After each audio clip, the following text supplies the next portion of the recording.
The boy fell to the ground with a clatter and groaned in pain. The blow had been so hard that the cutting pain reverberated in every corner of his body. The girl towered over him, presenting a long sword to his throat. The crowd shouted with joy, anticipating the spectacle. The boy clenched his teeth and, already resigned to his fate, looked at the point of the sword, which was already close to his face. The girl with long hair hid her sword in her sheath and squinted contentedly. She had won this battle. Behind her, several people were whispering amongst themselves. It looked like Princess Fiona had won once again. She opened her eyes and glanced at her astonished opponent, who was still discussing what had happened in the distance. The girl, in a calm voice, said that his skill still needed to be honed for a long time. There was a look of disdain in her gaze. She bent down and gently placed her weapon on the ground. In a calm voice, she said that the guy's magic effectual abilities had improved since the last match. However, he hadn't mastered the magic sword yet. The boy looked at her with a frightened look. He was sorry that he hadn't won this fight, but he still had to admit that the princess had completely defeated him. Regret could be heard in his voice, and sadness, but nothing could be done about it. The guy's name was Ayers. The girl straightened up and said in a loud voice that everyone is equal in this academy. She turned to the boy and said that it wasn't worth mentioning that they had been friends since childhood. Fiona said in a disgruntled tone that it was rude to address her by her title like that. The boy looked away, his face twisting into a grimace. It was obvious that he was getting tired of listening to all this. She looked at him with a surprised and displeased look. Was he even listening to her? The girl's eyes widened and her voice rose a few tones. The boy gritted his teeth and kept looking away, muttering something to himself. The girl continued to snort unhappily at the same time. Moreover, she is now wasting her time to lecture him, although she has the duties of a princess. It was obvious that the kid was listening. Suddenly, his ears picked up strange words. Two girls who were standing nearby were saying that it would be nice to meet him. This guy looks really cool. The guy was surprised to hear such speeches to himself. He was not used to so much attention to his person. The girls kept whispering amongst themselves. They noticed that kid, he's rich too. His grades are among the best. As Fiona listened intently, her anger began to boil over. Suddenly, she couldn't stand it any longer and rushed towards the girls, screaming. She was fed up with this rude attitude. What are they doing? The kid just watched in horror from the sidelines. She came close to one of the girls, a grimace of madness on her face. She said in a fractional voice, "So you don't get in the way. This guy may be amazing and successful, but he's also a pervert." The girl was trying her best to get their attention away from the guy. She was getting more and more agitated by the second. She tried her best to talk the girls out of it, and what did they see in him? I mean, he hides a lot of perverted books in his room. Ayers didn't have the energy to listen to all this anymore. He covered his face with his hands and screamed with helplessness. It's the princess who ruins everything every fucking time. The girls laughed and began to disengage. No one was even considering Ayers as a boyfriend. They hurriedly withdrew. The boy gritted his teeth, tears of despair beginning to glisten in his eyes. Every time he got a good feeling, it was the villainess setting him up. Did she really hate him that much? But he needed to pull himself together. But that was okay. Someone had already taken over his heart.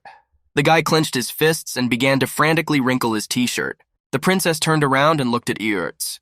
There was a kind of contempt in her eyes, and she looked down at him as if she felt superior to him. The girls behind her continued to giggle. She asked in a stern voice, would his hero father be disappointed? Hearing this, the boy's eyes widened in surprise, those words like hitting him on the head with a hammer. It's true. It was. He clenched his fists and gritted his teeth. Indeed, his father would be very unhappy with his son's results. He stood there confused, not sure what to think. In the courtyard of the academy, the cheers of the students are heard. All of them are returning after their hard classes. The atmosphere of turmoil so familiar to this place floats in the air. Many students return to their rooms, talking among themselves about their grades, their physical condition, and how tired they were after class. Everyone was engrossed in their work, and seemed not to even pay attention to each other. Life at the academy went on as usual. Two knights in shining armor were talking to each other. The war had already ended, and they had all achieved peace. But the current generation of students is lagging behind. They don't have what it takes. The men's voices sounded worried. Ayers swung his sword, casting a thunder spell. A huge energy wave flew forward, cutting through space. Soon it hit the training dummy.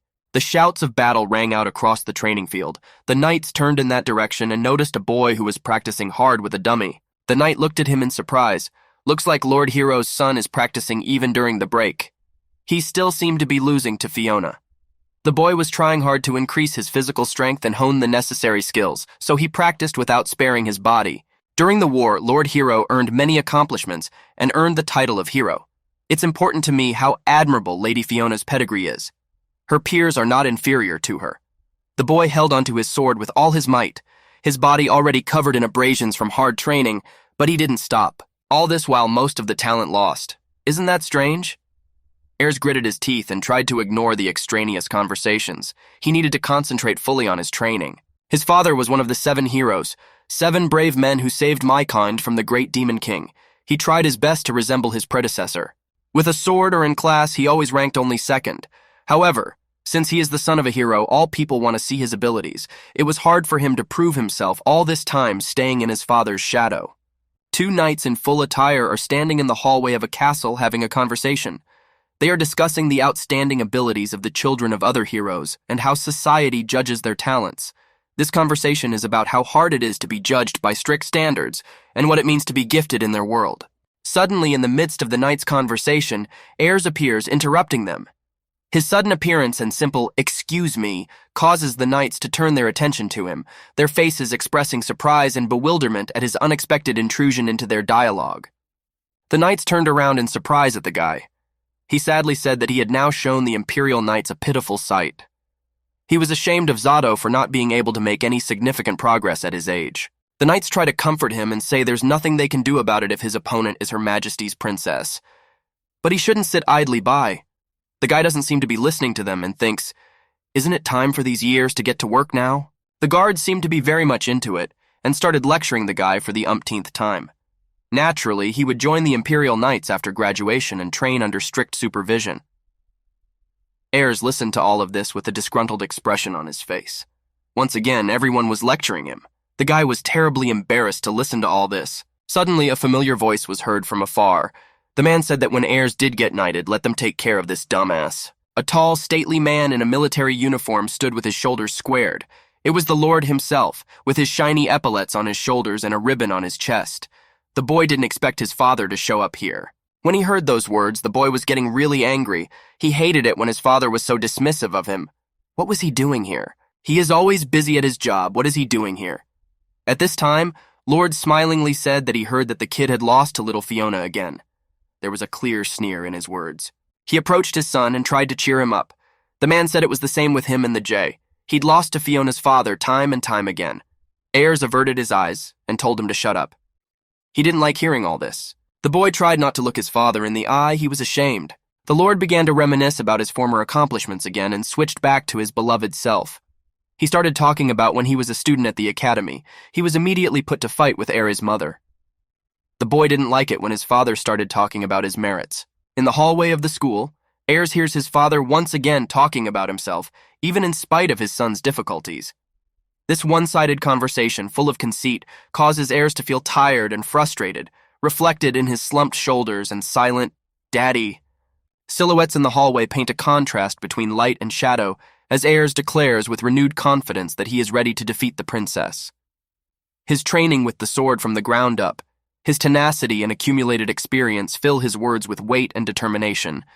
The Lord, with a slight smile and closed eyes, admits his guilt for failing to get the job done, which was proving to be a difficult task for him.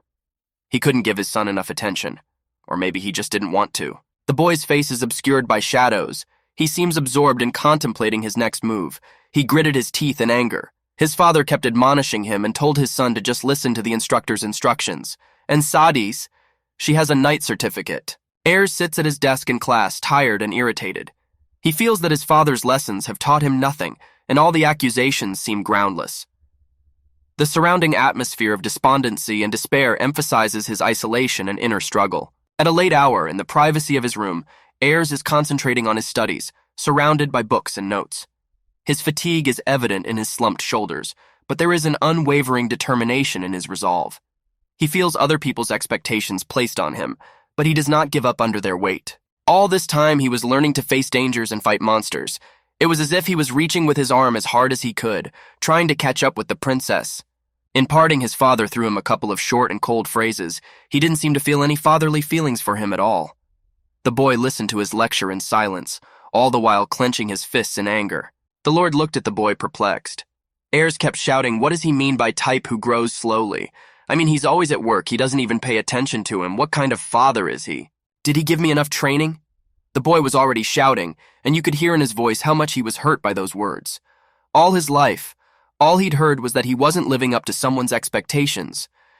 But he tried hard to be a little bit like his father. All the people around him always looked enviously in his direction, thinking that everything came easy to him. But it was not so. The guy was furious. Tears were already glistening in his eyes, and his breathing was hitching from the intense screaming. What's so bad about second place? Not being first is a bad thing? The boy couldn't hold it in anymore. He was sick of it all. His father never paid attention to him, never praised him. He'd been practicing hard all this time. It would be nice if his father praised him for once. He realized that his father is trying to comfort him because he feels bad, but he's doing the best he can. He doesn't have the energy left to take it all anymore. The father looked at his son in surprise and didn't know what to say. He didn't know how to support him in this situation. The boy turned his back on him and walked quickly in the opposite direction. He was completely sick of this. Ayers rudely threw in that he didn't need his father's pity. This was totally lame. Lord just stared after him without saying a word. He probably wouldn't have been able to say anything. Hero tried to click him off somehow, but the boy wasn't listening to him anymore. Inside, Ayers was torn with pain and self-blame. He's screaming and crying to himself. He doesn't even have anyone to talk to. The guy thought he looked like a complete idiot in the situation. Soon he found himself at home. It was a large mansion with many rooms, but it didn't give him warm feelings. The birds were chirping, and the sun was shining brightly in the sky. Ayers kicked the gate with his foot, and it creaked open in his face. He was home. He was filled with many emotions, grief, anger, resentment toward all living things. At this time, he didn't even want to live. The boy looked around the corner and saw a woman dressed in a maid's outfit, apparently doing chores. He tried not to make a sound so as not to attract her attention. She heard him, though, and turned around, giving him a caustic and languid look. It was the maid who worked at their house. She was holding a small watering can, which she used to water the flowers in the flower bed. The boy was stunned at the sight of such a beautiful woman. Every time he saw her, his breath hitched and his cheeks turned red. The girl greeted him with a gentle voice. She smiled sweetly and squinted her eyes. She said that since classes were still going on, let the guy and returned immediately. At the end, she called him her little virgin. The girl's last sentence threw the guy into a stupor completely. This was their family's personal maid, Sadie's. She did minor chores around the house. This girl had an ethereal beauty. Everything about her was perfect, and on top of that, she had a snide and cunning personality. Even before Ayers was born, her parents died in the war. She was an orphan, and the kid's mom decided to take her in with them. She's more like an older sister than a maid. All this time, the girl's been taking care of him. It was a pretty woman with big breasts and a perverted personality. Despite her perversion, the guy sincerely wanted her to be his wife someday. The girl looked at him with her playful gaze, a mysterious smile glistening on her lips. Ayers looked away and mumbled to himself that he was so bored with his academy classes that he was leaving early. The girl shrieked and in her usual manner said that he was as mentally stable as a normal slug. She asked in a caustic tone, did he lose to the princess once again? He turned away even harder. He definitely didn't like hearing such words against him. He was aware of it, but it annoyed him that everyone kept reminding him of it. The girl continued, as expected, it was something corny. She giggled. Ayers closed his eyes irritably and, as usual, tried to refute everything. He said it wasn't like that, even though he didn't believe it. He jokingly said that with his grades, he could skip any class and still be able to join the Imperial Knights. His voice was playfully confident so as not to give away his inner self-doubt. Isn't that what his father dreamed of? And everyone around him, they dream of him becoming a knight, don't they? The boy tried to keep his cool. The girl looked at him and asked, is that why he's sulking? There was a hint of sarcasm in her voice again. She asked the boy had he met the master. Ayers lowered his gaze. He certainly didn't feel like talking about it. All he needed right now was for everyone to finally get off his back. The mood was worse than ever. The kid fake thanked her for trying to cheer him up. Everyone is always wanting something from him, rebuking him for being the son of a hero. The boy snorted. The girl looked at him in surprise. He continued to sputter more and more. Everyone against his will compares him to someone. It frustrates him. It's so cool. Irony and sarcasm could be heard in his voice. The girl in a gentle voice began to speak. She said there were really a lot of different expectations placed on the guy. It wasn't reasonable because he's only human. It's complicated. Hearing those words, Ayers looked at the girl in surprise. Hiro is the hero who defeated the Demon King. It is well known that he faced many hardships during his time at the academy. Unlike the young master, he had a great score at the academy. The boy listened in surprise and couldn't believe his ears. The girl continued to speak in her sweet voice. She said that everyone can't help but want to watch his dazzling growth. Their hopes, they are like good dreams. After that sentence, the girl thought a little. It's a respect to how precious the boy is to everyone. Ayers silently listened to all of this with his eyes wide open in surprise. He thought usually when this pervert with the sharp tongue showed concern, it was always some kind of subterfuge. So he'd have to be careful now. She is, however, she's always supportive when he's upset. Don't deny it. All these words made the boy's cheeks redden with embarrassment. That's why he fell in love with Sadis. He remembered how he had always chased her tail as a child. Sadis squinted her eyes and said in a peculiar tone that if the young master did his best, she would reward him in a special way. The last words were spoken with some special intonation. When he heard it, he almost fainted from surprise. After a little silence, she added that in that case, they would make his favorite omelet from his childhood. Hearing this, it was like the boys hit something on the head. She starts talking to him like a child again. The girl blushed and looked at him with the most tender look she could muster. The guy couldn't control himself anymore. He was both pleased and annoyed by the way this girl was talking to him. In her eyes, he wanted to look as mature as I could in front of anyone else. Finally, in an effort to finally keep from coloring, the guy said shut up, he'd had enough of this. The girl yelped. She said she didn't know if the mood was better or not, but it was time for the annual cleaning of the sealed room. She turned her back to him and winked. The guy slanted a disgruntled look at her. Soon they came to a room with many weapons and different armors. There were long, sharp swords hanging on the walls. It looked like some sort of armory. Ayers was holding heavy buckets of water. He couldn't even fully unbend so heavy they were. The girl goes back for cleaning supplies and the boy waits for her here.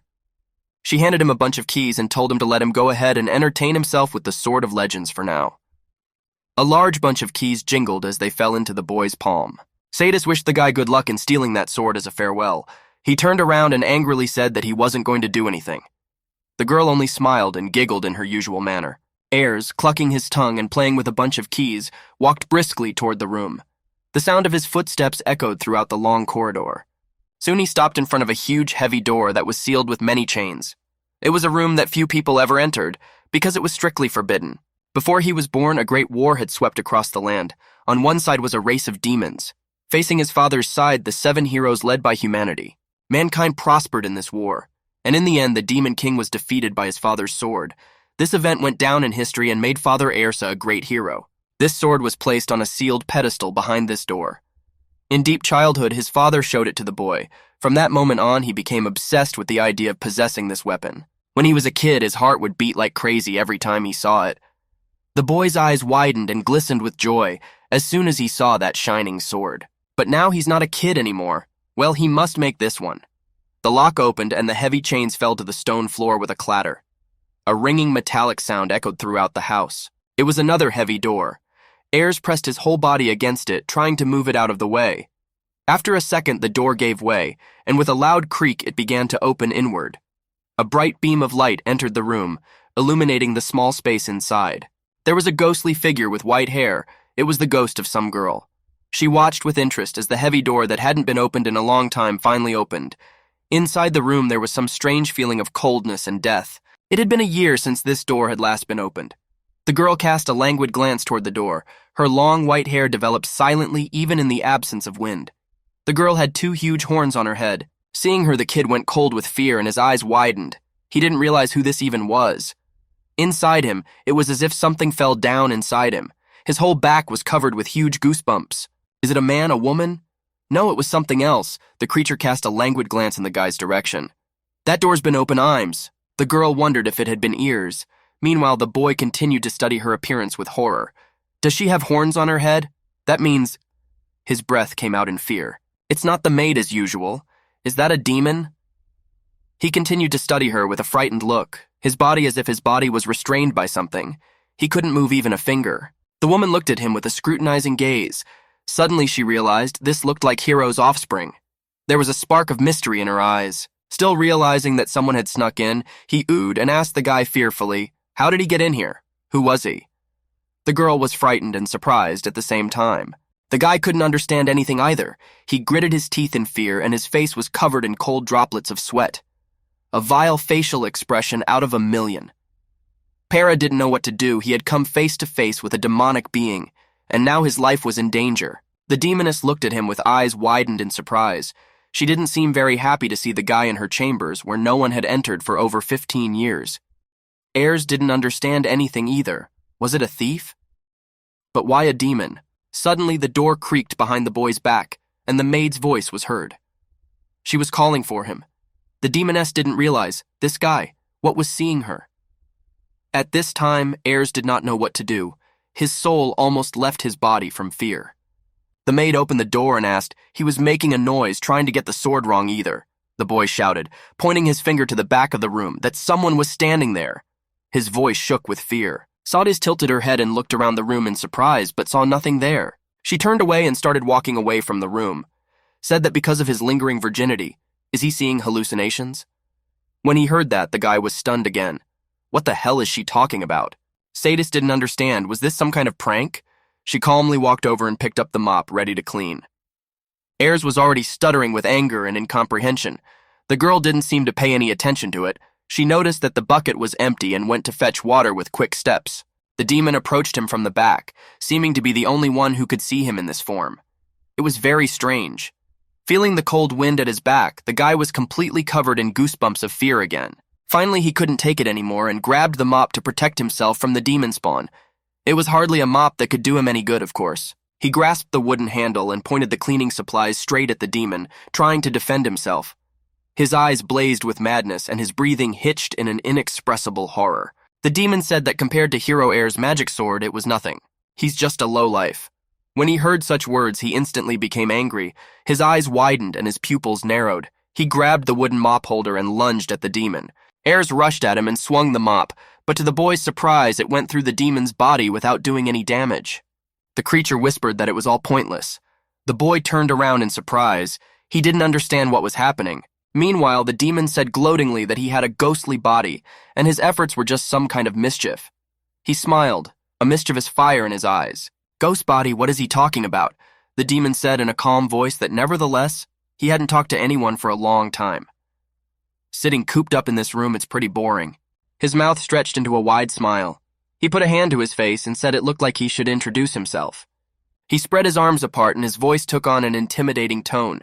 He said his name was Tainar, the same as the one whom Father Ersa defeated, the great demon king. The boy was even more frightened when he heard that. The great demon king Tainar, there was no one in the world who didn't know his name. It was a terrifying creature whose power could not be measured. The boy's eyes slowly began to open. The first thing that appeared before them was the frightened face of the maid, who was trying hard to reach him. Somehow the boy found himself in his bed. It was a scary dream. He opened his eyes wide. A worried sadist was standing beside his bed. Ayers got up from the bed and looked at the girl. What was she doing here? He was still trying to figure out where he was and what had happened to him. His heart was pounding loudly in his temples. Sadis hugged him tightly and pulled him against her. She seemed to be very frightened of something, but the boy couldn't understand what had happened. Ayers immediately became embarrassed and blushed.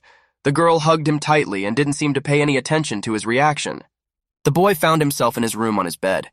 He didn't remember what had happened, but Sadis was sitting next to him, looking at him with a frightened look. The girl said that when she returned with a bucket of water, she found the guy lying unconscious in front of the pedestal. But he seems fine now. It was just a little dizzy. He sat there looking at her with big eyes, still trying to figure out what had happened. His head was ringing and a little dizzy. He looked up and saw the same demon he had seen recently in the locked room. How had he gotten out of there? The boy's heart beat again with redoubled frequency, and his body was covered with goosebumps. The demon hovered over his bed, staring at him silently with a calm gaze. The maid, too, must have noticed Ayers' fright, and raised her head upward but saw nothing. Ayers saw everything perfectly well. The demon's snide face was just a few centimeters away from the maid's face. She didn't seem to notice anything, just stared worriedly at the boy. There was nothing there. She's not going to play along with a little frisky boy. She had too many things of her own to do as it was. The girl got up from her chair and quickly left, saying goodbye that she would let the boy have fun while she cooked dinner. She smiled and quickly slammed the door.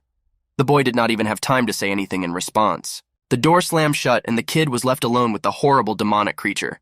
The horned monster looked at him obliquely as if proving its point once again. Except for the boy, no one could see him. Ayers is the only one who can see and hear him.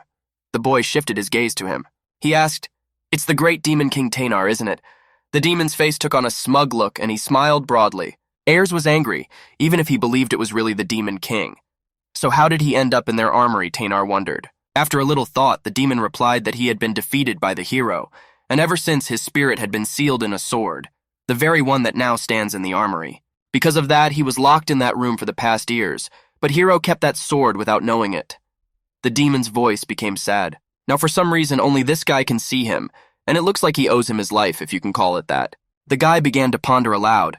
Was he really being haunted by the Demon King's ghost? Apparently hearing this, the demon said resentfully that it was a rather rude expression. Unfortunately, his ghostly body is unable to make contact with this world, and no matter how hard he tried, he couldn't separate himself from it. All this time, the demon has been chasing the boy wherever he goes and in whatever situations he finds himself. Alas, he had grown bored with this conclusion. So now the guy is obligated to take it with him to the outside world. Hearing this, Ayers blew up and shouted that there was no way he was going to do that. "He's the Demon King. He can't leave this place." Tanar crossed his arms over his chest and glared at the boy. He must have misunderstood him. He's an all-powerful Demon King. His voice became sinister again, and his face was distorted with a sinister grimace. And now the boy must obey him and bow before him. Ayers asked, "Didn't he say he couldn't interact with this world?" The Demon King puffed up his cheeks in offense, but it didn't seem to have any effect on the kid. He can't pout. He did it to himself. So he's gonna have to deal with it now. Tanar puffed up his cheeks even more. The boy said he couldn't go out tonight anyway. The demon began to puff up his cheeks even more. Now he looked like a hamster. Could he stop making such a grimace? The guy was starting to get annoyed. The demon moved too close to him, but the boy couldn't push him away because the creature's body was ghostly and his hands went right through him. He continued to sulk with resentment, and the boy tried to push it away with his arms, but it was all in vain. But still, Ayers agreed to take him for a walk. The demon smiled happily and his eyes sparkled with happiness. He'd gotten his way after all. The kid said sternly that it would just be a quick walk around town. Demon was agreeable to that too. He waved his hands with joy, clenching them into little fists, and he'd finally made it. He had been cooped up for so long that any walk would be a holiday for him. From his room, a maid was already coming to him and wanted a cart of food. She apparently heard him talking and asked if he was going somewhere. Oh shit, she heard him after all. Sadis put her hand to her face and looked at the boy in surprise. Tut hastened to assure her that it was just to go to town for a while. The girl flapped her big eyes, understanding nothing. The girl whispered quietly, "Is he going to go for a walk?" She couldn't believe her ears. Suddenly the girl twitched and in one swift motion threw her fork and knife at him. "Does he want to die?" The girl took on a threatening look and got into a fighting stance. Ayers barely had time to dodge. He looked fearfully at his maid, what had gotten into her. The fork and knife stabbed into the guy's jacket, completely immobilizing him. The demon noticed all this, and for a second, he doubted that this girl was really a maid. Her fighting skills didn't fit her image at all. He frowned. She noticed that the young master looked sad after losing to the princess and having a fight with his father. So to cheer him up, she led him to his father's ball, which he had loved so much as a child. But then he'd fainted, so she was going to treat him to dinner and a private bath. The girl's voice took on an enigmatic tone, more like threatening. Ayers tried to hold himself together. He looked fearfully at the girl and couldn't say a word, only stammered. However, he's already healthy if he's going to the city. Sadis smiled broadly. The boy frightenedly tried to assure her that he was still very sick and let her please pamper him. His voice sounded pleading and scared. He was beginning to fear this maid. At this time, the girl also smiled and looked down at him. For skipping class this afternoon. She paused for a moment and said that he needed to be punished, and he sounded kind of playful and even threatening. My face became somehow mysterious, and even kind of perverted. The boy and the demon looked at each other, a chill running down their spines. Even the Demon King was shocked at this treatment. He certainly didn't expect this from a mere maid. Oh, and a maid, or was she really a maid? There were too many questions here. The boy asked in a trembling voice what she meant. It was already night outside, and it was beginning to rain lightly. Only a few windows in the house were burning brightly. The city was bustling with activity. There were many people on Central Street, each of them busy with his own business. Life was boiling in its own way. Ayers was walking down the street, dressed in his school uniform. It was new day, which meant it was time to go to the academy. But the boy was too exhausted after last night. The maid finally let him go, but now he had another problem. From outside, the demon's delighted cry came to him. It seemed he had seen something unusual again. It was an ordinary lantern, but the Demon King, imprisoned for more than 15 years, now considered absolutely everything in their real world unusual. He asked in surprise, "What was that thing?" The guy started to explain that it was a lantern. It lit up at night with magic. When he saw the streetcar, the demon looked at it in surprise. His admiration was unbounded. He asked, "What is this thing?" The guy started to explain again that it was a steam engine that transports people with the help of water and magic. The demon was greatly surprised. It was astounding. Humans were indeed very different from demons. A joyful smile shone on his face, no wonder, since he had gotten out into the real world after a long time. Ayers gave him an annoyed look and said, "He's acting like a child here. Is he really a powerful demon?" He hovered in the air, looking down at the kid. He asked him what he thought of this city based on what he had seen so far. After being silent for a bit, the demon began to speak softly. Was he asking for his opinion? Taynar said that human society has developed a lot and has a lot of things, but she has forgotten the crisis of the past. There are these terrible vistas everywhere. He shifted his gaze to the side where the drunkard lay, holding a liquor bottle. The condition of these people, even to him, an enemy of men to look at, was very certain. If he were alive, the demon began to speak dreamily. On his face, his voice hard, he said that he would destroy everything here. Well, it's been years, but he hasn't changed a bit. Ayers stunned, looking up and down at him. Demonov sighed. Contrary to his feelings, it didn't matter. After all, this world came into being only because of his defeat. A city built by human ingenuity and ingenuity. What he sees, it's reality, and he can't change it. He had lost, and there was nothing he could do now. The demon's voice became sad, and he just stared wistfully into the distance at the many houses that lined the sky. Everything he saw now was unfamiliar to him. He's kind of weird. Ayers looked at the demon in surprise with apprehension. However, if he could, he would destroy it tomorrow. Still, the Demon King didn't change his traditions. He still remained an evil creature and from the underworld. Ayers began to remember the Demon King in his book was a brutal, bloody tyrant. He shifted his gaze again to the Demon King floating in the air, but the man in front of him, more multifaceted. He's just watching, but at the same time he realizes there's nothing he can do. From the back, he looks all alone. The guys take a minute and feel a little sorry for him, but he couldn't bring himself to say it. Suddenly, the demon's voice came out. He said he had only one regret. Taynar continued to stare thoughtfully into the distance. He seemed to be remembering the days of the past. Those images came back to him. All the power of those heroes who slew him is in that sword. He thought back to that moment when he stood before the hero and trembled with fear. Would he really kill him in front of everyone? The Demon King tried to cover himself with his hand from the sparkling light that was heading straight in his direction to sizzle him. Tears rolled down his eyes and he pretended to cry. Is this the end of him? Is he going to be killed now? A powerful beam of magical energy pierced the tower, and a deafening demon scream rang out. For him, it was all over. The same 7 heroes gathered the might of all men just to defeat him. He gritted his teeth in anger. Apparently, the memories were making him uncomfortable. Taynar covered his face with his hands and began to whimper bitterly. He was very upset. No wonder. The most powerful Demon King had been defeated and forced to live in confinement in a ball. Ayers watched from the sidelines, and even felt some sympathy for the demonic creature. The demon started funny, stomping his feet on the paving stones. Why were these all heroes attacking him at the same time? Guy asked, what happened to one of them in the battle? Didn't the king have an army? He's the Demon King after all. Didn't he have any allies? What kind of king is he then? Taynar sniffed resentfully and raised his head up. He tried not to lose his dignity, but he was a Demon King. A second later, the Demon King turned around, waving his robe. He said there would be no more questions. Looks like he took offense after all. Ayers seems to have hit a nerve. The demon didn't seem to be paying attention. He was staring off into the distance. His eyes suddenly rounded again. He looked at the bookstore. This book was called Destiny. The demon asked passionately, would the left watch this movie at night? The guy wondered, did he know that franchise? It was pretty popular. Suddenly he came close to the boy and looked at him with puppy eyes. He put his hands on his shoulders and in a conspiratorial voice asked him to buy it. The boy didn't know what had gotten into him. Why should he be the one to buy the book?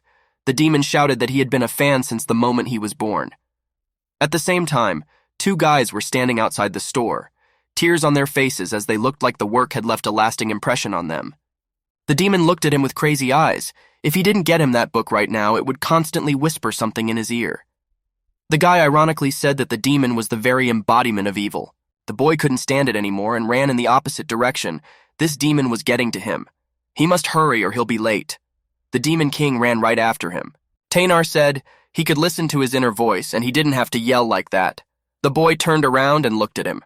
The clock on the academy tower began to chime loudly, announcing the start of class. I had to hurry up to avoid the teacher's scolding. Ayers was sitting at his desk, not enthusiastically looking at his notebook. He needed to write down the lecture. The demon was sitting, or rather hovering near him in the air. Tainar turned to the boy with a question. He asked the guy, "Who is that girl?" and pointed his finger at a girl who was sitting a little higher up, writing something in a notebook. Ayers turned around and said that it was the princess. "This is Her Majesty Princess Fiona, daughter of His Majesty the J-Hero." The demon was surprised that Hero with the spear has a daughter. Amazing. Everything makes perfect sense to her in this group. She must be very smart. The demon scrutinized the girl. The boy confirmed, "This girl is a real badass. She's surrounded by an incredible aura. Even the slightest movement of her hand is precise." The girl sat upright, not even hunched over. Her gaze fixed forward, it embodied all her determination. Unbelievably, she is also strong in martial arts. With a single glance, the demon knew what she was all about. Ayers lowered his gaze. He was aware of that, but he didn't want to admit it. Even the great demon king says, "What a stunning princess." Tainar scrutinized the princess's every move. The demon started to call out to the guy, but there was no response to any of his words. Suddenly, a heavy book came crashing down on his head. "The devil, he's been spotted after all." The teacher's voice was thunderous. The man approached the desk and said sternly that the boy must be very brave since he could be distracted in his lectures. Ayers rubbed his bruised head resentfully. Teacher said that he was staring at Princess Fiona? Hearing this, the girl instantly blushed and looked at the guy fearfully. Ayers was horrified by such a statement. Poor Fiona ducked her eyes into the book. Her cheeks immediately flushed a deep red. Is he really looking at her?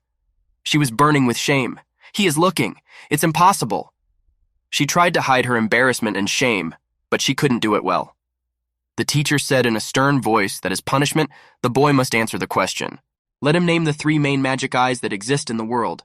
Ayers began to stammer. Does he have to name them all? Obviously, the boy didn't know. Moreover, the teacher said, let him name the magic eyes that Demon King Tainar possessed and their abilities. The boy got up from behind his desk and said he wasn't listening to anything. Sax could be heard behind him. Tainar said wryly that he would have known everything if he hadn't been distracted. The boy was having trouble remembering. The name he knew, but the ability. He said there was the heraldic eye, the eye of moonlight, and of course the great Demon King had. The boy paused dramatically. He began to mumble something under his breath, trying to remember. The demon was terrified, trying to stop him. He was saying it was a dodge, and urged the guy to stop. He tried to shout at the kid and say something about him having heraldic eyes that wasn't true, but the kid wouldn't listen to him, just looked in his direction. At last he gathered his thoughts and shouted to the whole audience that the last eye was called the Eye of the 6 Gates. For a moment there was silence in the audience. No one spoke a word. Ayers sighed. He realized he was in trouble once again. The demon rolled his eyes. He hadn't succeeded after all. Tainar looked at the boy with a tempestuous look. The teacher lost his temper. Is this guy messing with him? Ayers didn't know what to say. He wasn't good at history, or he just didn't know. The demon was furious. He was sure he had the Eye of the 6 Gates. He used it during the final battle. The teacher said in a stern voice that the boy would stay after school. It was unbearable. Tears came to the boy's eyes. For him, it was the worst punishment. But the worst was the demon, because he would have to sit with the boy. Ayers screamed with impotent anger. It was all because the demon had lied to him. The one had denied it. He had told the truth. It was his history teacher who was wrong. At this time, the man just watched them and tried to keep his cool. Once again, the teacher said the very phrase that made the boy's insides boil. He's the son of a hero. Ayers frowned. There it is again. Tainar looked away. He was disgusted to even look at the boy. At the same time, the teacher continued to reprimand him, saying in a stern voice that the boy should be the best student because he was the son of a hero. The huge bell in the chapel rang again, announcing the end of the lesson. The teacher said he had better not fool around in his match. Ayers was walking down the street with the Demon King hovering beside him. The kid couldn't believe he was being held up because of this ghost. Tainar rolled his eyes and said it wasn't his fault. No, it was exactly his fault. Ayers boiled with anger again. Demon asked the guy, what was that match that imbecile teacher was talking about? Ayers looked at him thoughtfully. The graduation match is the Academy's biggest event of the year. The best fencers fight in a tournament to show the king and nobles their skills. In other words, it's an intelligence training ground for various combat organizations. He participates because of his grades. But the guy faltered. The demon asked, what's the matter? That idiot teacher told him to take it seriously. Did he even prepare in any way? Ayers looked sadly in Demon's direction. In a sad voice, he replied that he was not preparing himself in any way. He was only preparing himself for disgrace. Taynar looked at him coldly. It was obvious that he was not happy with this answer. He began to speak in an orderly tone. If that's the case, then that girl, Princess Fiona, right? Is she the one the guy keeps talking about? He turned towards Demon and looked at him with a surprised look. The Demon was telling him. The boy didn't know what he was talking about. He just looked at the Demon King with an uncomprehending stare. Continued, he said he could read a guy's mind, right? His envy of her felt almost physical. He feels he can't stand up to this girl, and it doesn't matter that he's a disgrace compared to his father. He wants to return to the world. However, he submitted and decided that it was impossible. The Demon spoke calmly, even angrily. He was right about something after all. Taynar said the kid was no different from the genius who got stuck in the well right after he realized he was weak. The kid's face became frightened, his eyes widened. A few seconds passed and the kid became enraged. He yelled at the Demon not to mess with him like that. What could he possibly know about him? The guy was just boiling with rage. This is some kind of insolence. I don't know what kind of demon dares to reproach him for something. Taynar just looked down at him again with his contemptuous gaze. What was it with him before was somehow different. The Demon asked, and what? That was his entire counter-argument. Something seemed kind of weak. As expected, there was disappointment in his words. His father Hero was a fool who stumbled upon many wonders along the way. That's where the son couldn't match his father. He wanted to strangle the demon here and now, but he couldn't do it even if he wanted to. Ayers clenched his fist with such anger that it crunched. His mouth began to curse, and he couldn't control himself any longer, the gloating demon's gloating ending to his grip. Out of anger, the guy called the demon a bastard. How could he stand up to the battle? All those accusations against him started to come to mind, and that made the guy even more furious. He was so sick of hearing all these inflated expectations in his address that he couldn't keep himself in control anymore. He stood naturally in his fist and shouted at the demon. He shouted that he had lost. Hearing this, the Demon King looked at him in surprise. Such a reaction he didn't seem to have expected. Ayers wailed with helplessness. He said he couldn't surpass his father. You could hear the pain and the sadness in the boy's voice. The demon lost to his father and then made excuses that it wasn't a one-on-one battle. Taynar started making excuses again. He said it was true. If they fought one-on-one, he would definitely win. The kid shouted, "Let him make more excuses." That way, he definitely wouldn't be believed. The demon just keeps making more and more excuses. Everything that comes out of his mouth is an excuse. Now the Demon King is getting really angry. He was hurt by the boy's words. Ayers was already in a frenzy, shouting like a madman. He shouted that the demon dare not lecture him about strength and courage. Taynar was furious at such words. How dare this guy talk to him like that? Ayers saw all of this and immediately stopped talking and looked at the monster with a frightened look. The demon was suddenly transformed, its body completely black. He stared at the boy with his empty eyes. He held out his clawed paw to the boy. The monster shouted that in that case, the guy would serve as proof of how mighty he was. He grabbed the lad's chin with his huge hand. Ayers did not remember himself from fear. He looked at him with wide, bulging eyes and could not say a word but only stammered. How could this demon with a ghostly body touch him? He couldn't do that before. In a dull voice, the demon said it was using the kid. He touched his finger to his forehead. Ayers just watched his every move fearfully and couldn't even move out of fear. The demon's eyes made with black as pitch. He towered over the boy and glared at him. The demon said to teach him the power that the Demon King himself possessed. At this time, all the other people were just going about their business and didn't even realize what a powerful force had broken free. And the demon continued to rage. He shouted that the whole world would witness his power once more. In a loud voice, Taynar shouted that the tournament had not yet come. He pointed his finger in the direction of the school. So the first thing they'll do is start by checking his general characteristics. The boy was horrified when he heard that. It looked like this creature was serious about training him. But he quickly pulled himself together and in a cold voice refused. The demon shouted at him. Taynar angrily asked the boy why he was so reluctant. He replied that it was because it was all suffering. The boy's voice was indifferent. They only have 2 months until the tournament, right? It's obvious that the princess is going to take first place, like always. It's impossible to surpass such a skill in just 2 months. At this time, the demon wasn't listening to him, but was thinking about how to make this lazy man learn. He started poking the boy in the forehead with his long claw. The demon said that little ones like him are easy to teach at first. He only fears for further training. The guy even asked Sadie's, who has a knight certificate, to train him. Academy training, self-training. Nothing works. This prodigy, however, always destroys all his efforts. How can he do that? What a mediocrity. The guy was lying on the ground completely tired and exhausted both mentally and physically. Beside him lay his sword. There was only one thing on his mind. Why only him?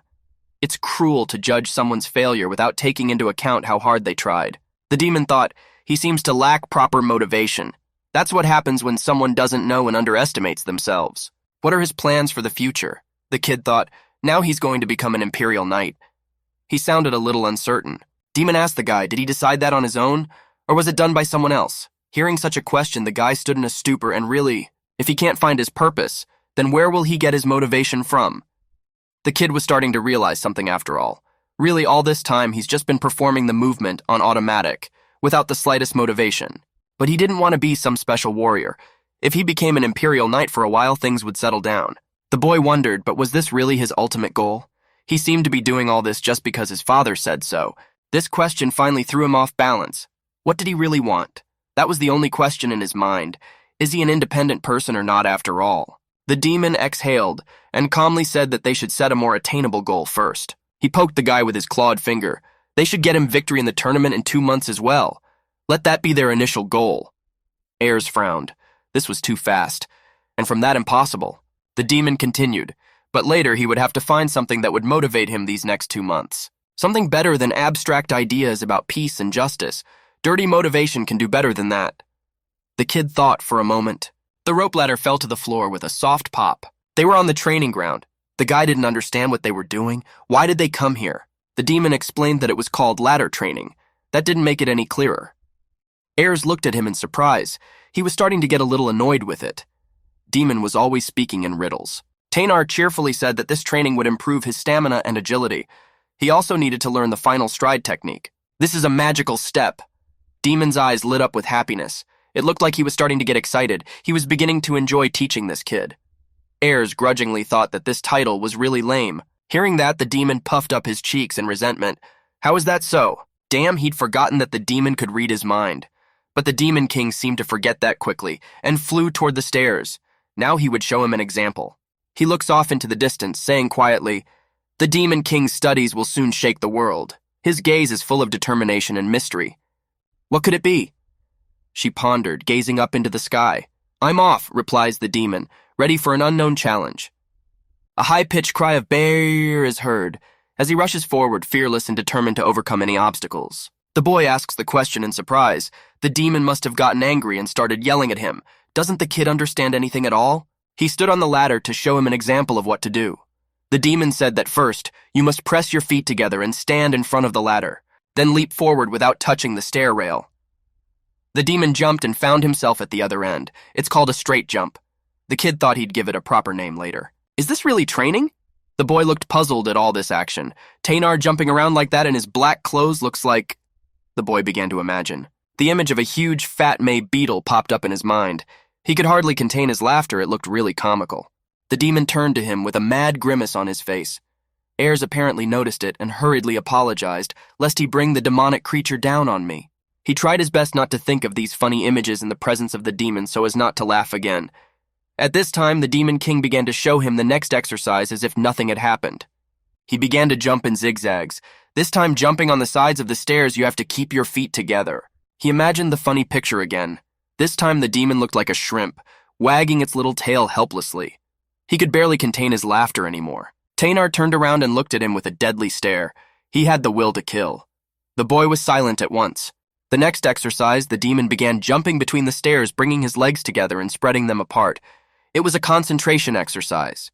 The demon told the guy to do it fast as in Kenkapa.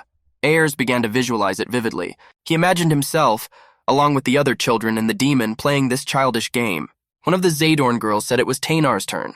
The demon was dressed in an ordinary school uniform. He had a small child's backpack on his back. He was wearing short baby shorts and a shirt that was obviously very small on him. He bounced around the circles cheerfully, humming a children's counting song. Tainar noticed it again and got even angrier. He said that if the boy didn't stop doing that, he was going to kill him now. The demon was angry. The boy didn't seem to understand the importance of this training. The boy began to wave his hands away and babble that he understood everything. He didn't want to make this demonic creature angry. Seriously. Now from those 3 steps he showed the boy, make one that he's trying to teach the main character. At the same time, have him use the magic attribute, he says. The boy wondered, magic attribute? So all he has to do is jump and use magic. Well, it doesn't sound that complicated. It's worth a shot. The boy went to the ladder and started jumping. The demon shouted for him to use cross-step and fire magic. The guy clumsily entered step by step. He didn't have time to orient himself, and from the outside it looked like a penguin dance rather than a battle step. He spoke step by step, his feet moving clumsily. The demon stood behind him, chuckling softly. The boy was getting nowhere, his body not moving the way he wanted it to. He felt terribly ashamed again. This stair training will improve his mobility, plus it would quickly improve his agility. The demon stood in the distance, watching the boy's efforts with a smile. With a special magic technique, he would be able to use magic while moving. Before, he was wrong in that he was only concentrating on steps. For example, he can't write while talking. In musical terminology, this is like a sound that overlaps another stronger sound. In battle, it's easy to control the body without controlling the brain. Gotta beat that, and he can use the body along with the mind. Looks like the kid's starting to realize something. He remembered the recent training with the princess. It's really hard to react to her quick attacks. She strikes faster than he can react. Ayers finally pulled himself together. All right, we gotta get back to practice. The kid's face was full of determination. The demon said that after this moment, he would add, "There is, sir," after every phrase. The demon began to command the guy to make this one move better. Excited shouts echoed in the air. The diligent training began. After a few minutes, the guy is exhausted. His legs won't stop shaking, and his head was spinning. A demon appeared out of nowhere and said that if he fell now, he couldn't win. He's testing a magical ladder that a demon invented. As always, his title is fantastically lame. Even after such a small load, he's in terrible condition. The guy thought his training would be a little better after all. Taynar told the boy to do these exercises daily as a warm-up. After that, they could work on body techniques. Ayers was shocked. What body techniques? He asked the demon when they were going to start working on the sword already. The one turned and looked at him with a surprised look. His father had always used a magic sword. Like him, Ayers had also always learned how to use the magic sword. The demon hesitated and said that they wouldn't work on the magic sword skill. He said honestly the kid has no talent for it. Ayers looked at him shocked. There was a look of incomprehension in his gaze. How could he? He had trained his whole life to work with a sword, hadn't he? The guy's eyes went wide with surprise. This couldn't be happening. The demon continued, he said. When he first met the boy, he immediately realized that this fighting style did not suit him. Hero's magic sword attacks a single target using a lot of magical energy. It can only be done if one possesses outstanding magical abilities. The demon's voice was serious and cold. The kid didn't have any of those. Ayers looked shocked in Demon's direction and didn't say a word. He couldn't believe those words. The poor man collapsed to the ground, unmindful of his grief. He began to sob quietly. His breathing became labored and his heartbeat quickened. He slouched his gaze. For almost years, he had been practicing sword fighting since he was a child. It's like something inside him shattered. Everything he'd done for years was for nothing. He began to remember all the grueling ball workouts he'd had to endure. It was all for fun. He lowered his head. The guy was completely broken. Everything he'd done all this time had been for nothing. Been watching him for the last couple days. The guy was already half-heartedly listening to him. He was completely consumed with grief. He has a strength that his father does not possess. It's flexibility. He needs to inherit another from the family of heroes. His mother, the priestess Mary. The boy was stunned listening to all this. He couldn't believe what he was hearing. His talent isn't in swordsmanship. It's in bodily technique. The demon's words sounded confident.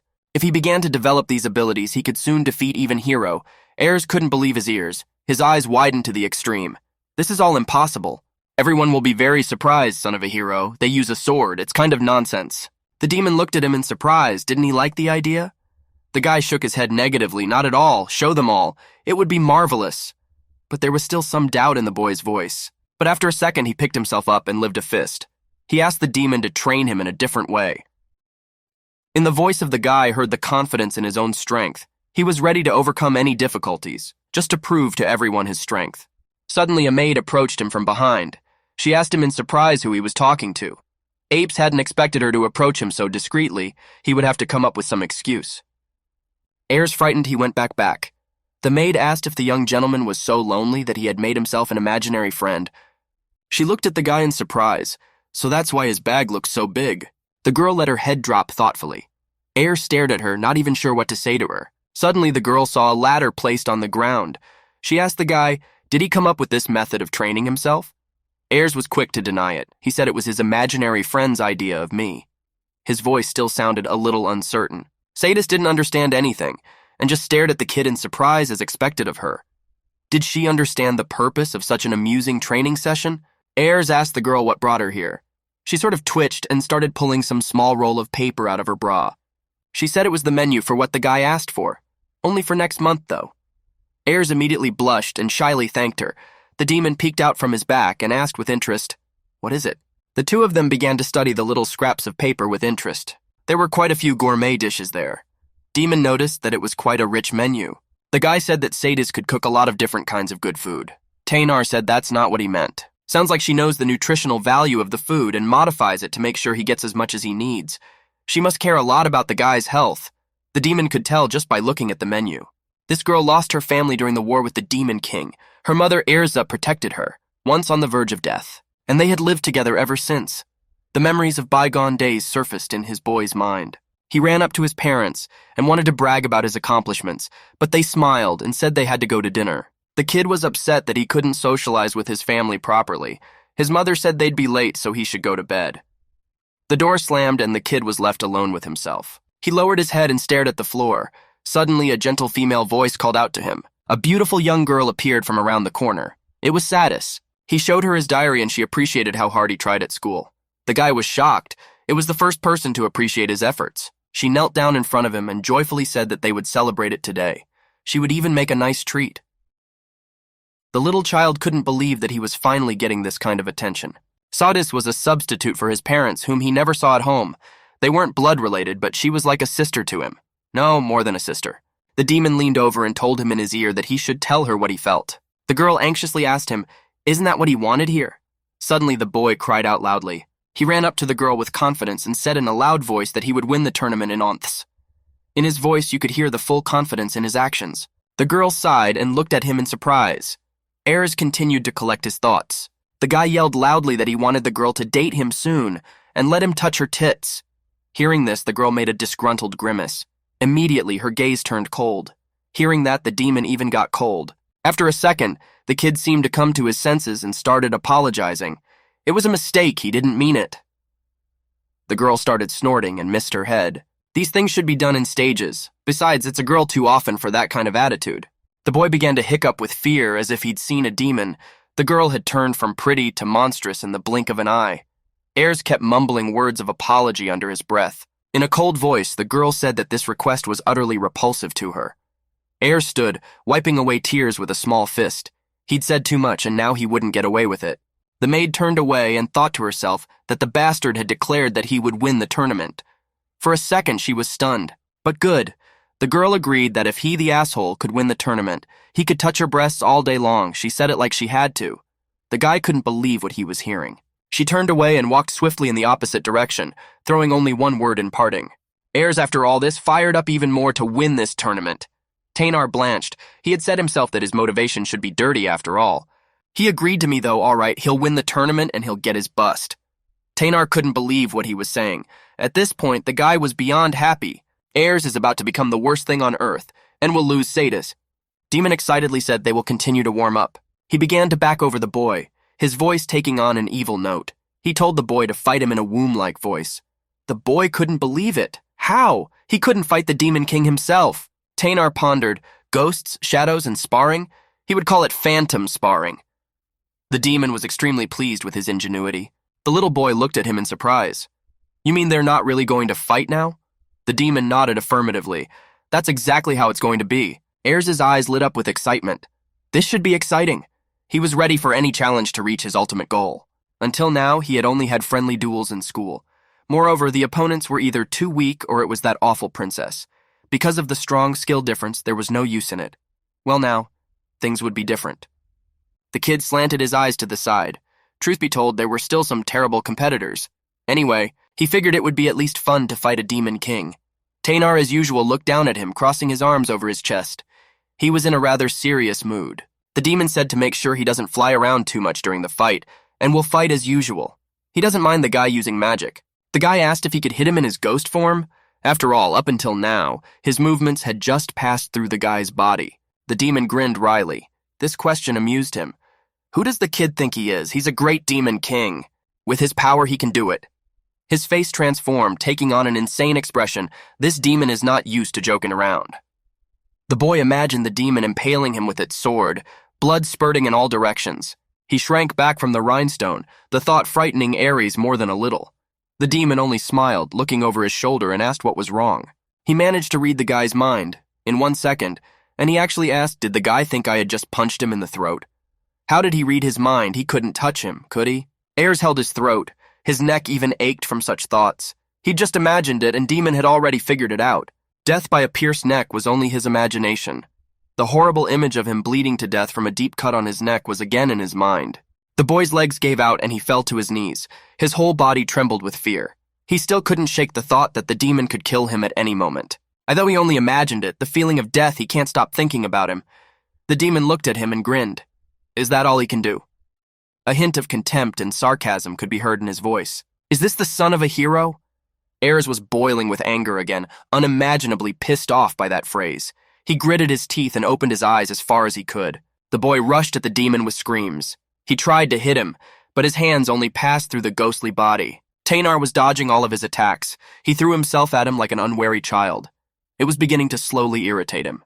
He waited a moment while the demon was focused on his fist. The kid swung around as hard as he could, trying to kick it with his foot. But the demon saw it all and held up 2 fingers. Right in front of Ares' eyes, he barely had time to stop the attack before the demon gouged out his eyes. Tainar suddenly looked at him carefully with his cold gaze. And why did he stop the attack? Or was it just instinct? After all, one more step and death awaited him. The demon's long, sharp claw was only a few millimeters from his pupil. Ares bounced to the side, and with his hand out in front of him, began to use his spell. He shouted a mega thunder spell, and a magic sigil appeared in the sky right above the demon. Lightning bolts began to burst out of the guy's hands. It was just a distraction. As long as the demon couldn't see him, the guy swung his foot in to hit him. But suddenly, a large rift began to appear under the demon's feet. It began to plunge inward rapidly. Before Ares could even realize it, he was standing all alone, staring at the rift. The demon was gone, and where was he now? He noticed the demon had soared upwards and was now flying directly above him. This wasn't good. Something had to be done about it. The boy gritted his teeth and braced himself for the inevitable. Tainar started to go down behind the guy. Just when he thought the guy would attack smartly, he used another straightforward attack again. Pretty much everyone uses earth magic after thunder magic. It's elemental after all, and easy to read. The demon looked disdainfully at the guy. He had easily figured out his attack. The demon hid his eyes under half-closed eyelids, and a slight smile flickered on his lips. That wasn't bad. Anyway, the words perhaps reflected his peaceful acceptance of what had happened. Tainar stretches his hands forward, and the writing emphasizes the intent to teach something.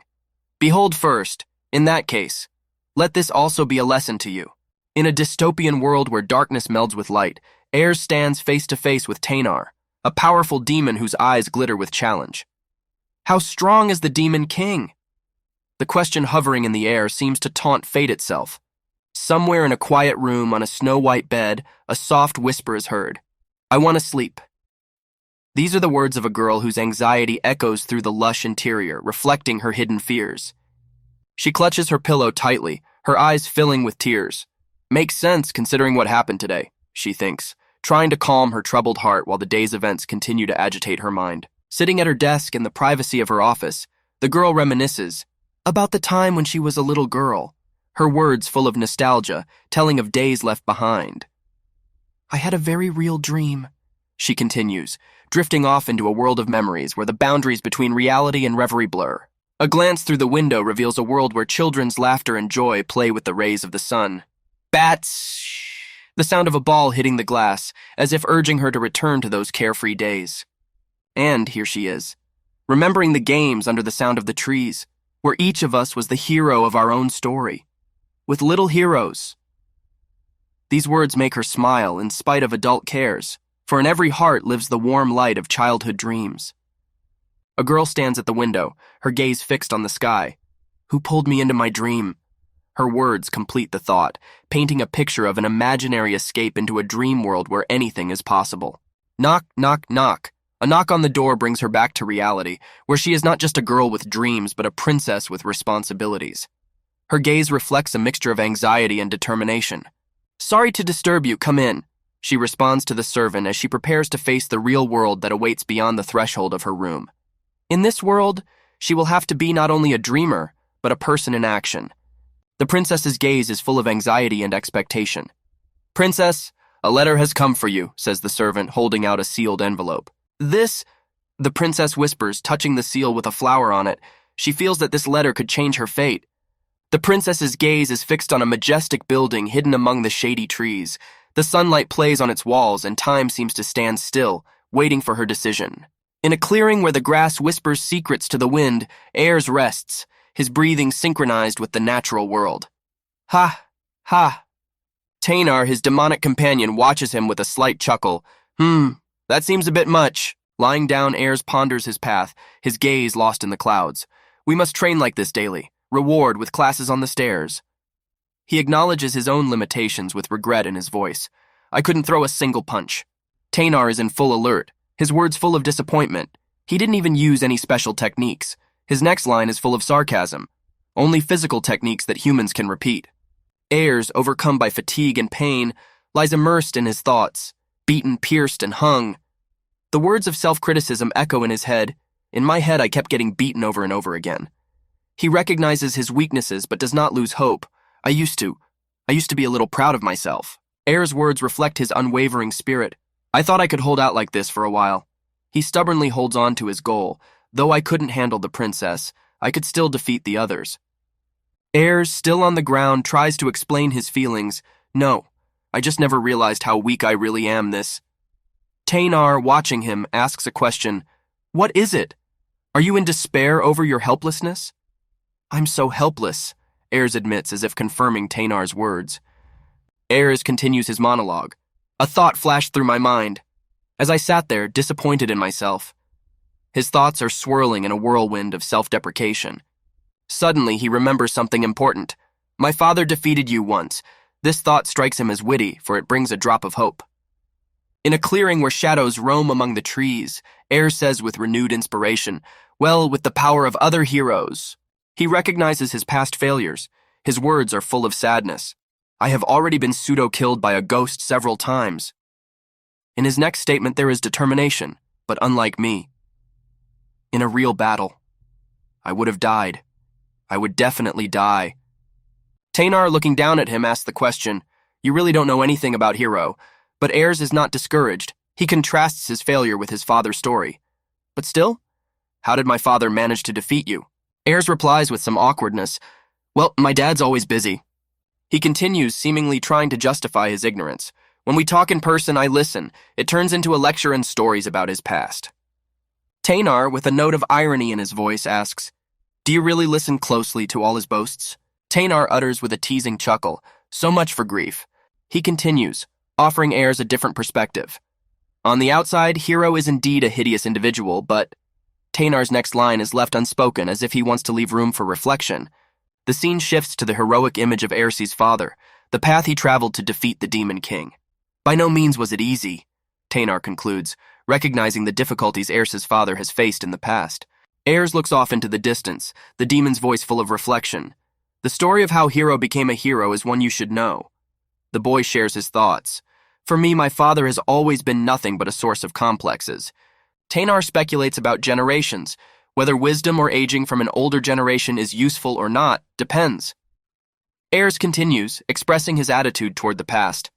Our generation was the phrase he hated most. Tainar looks at Ayers with understanding. You too.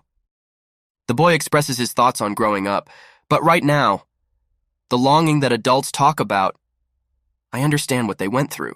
Two silhouettes, a guy and a demon, are sitting in a clearing in the forest. The boy asks him to tell him about his past if the demon doesn't mind. He really wants to know more about him. Tainar turned away from him, a fleeting smile flashing across his face. How humanity had been able to turn on the Demon King himself.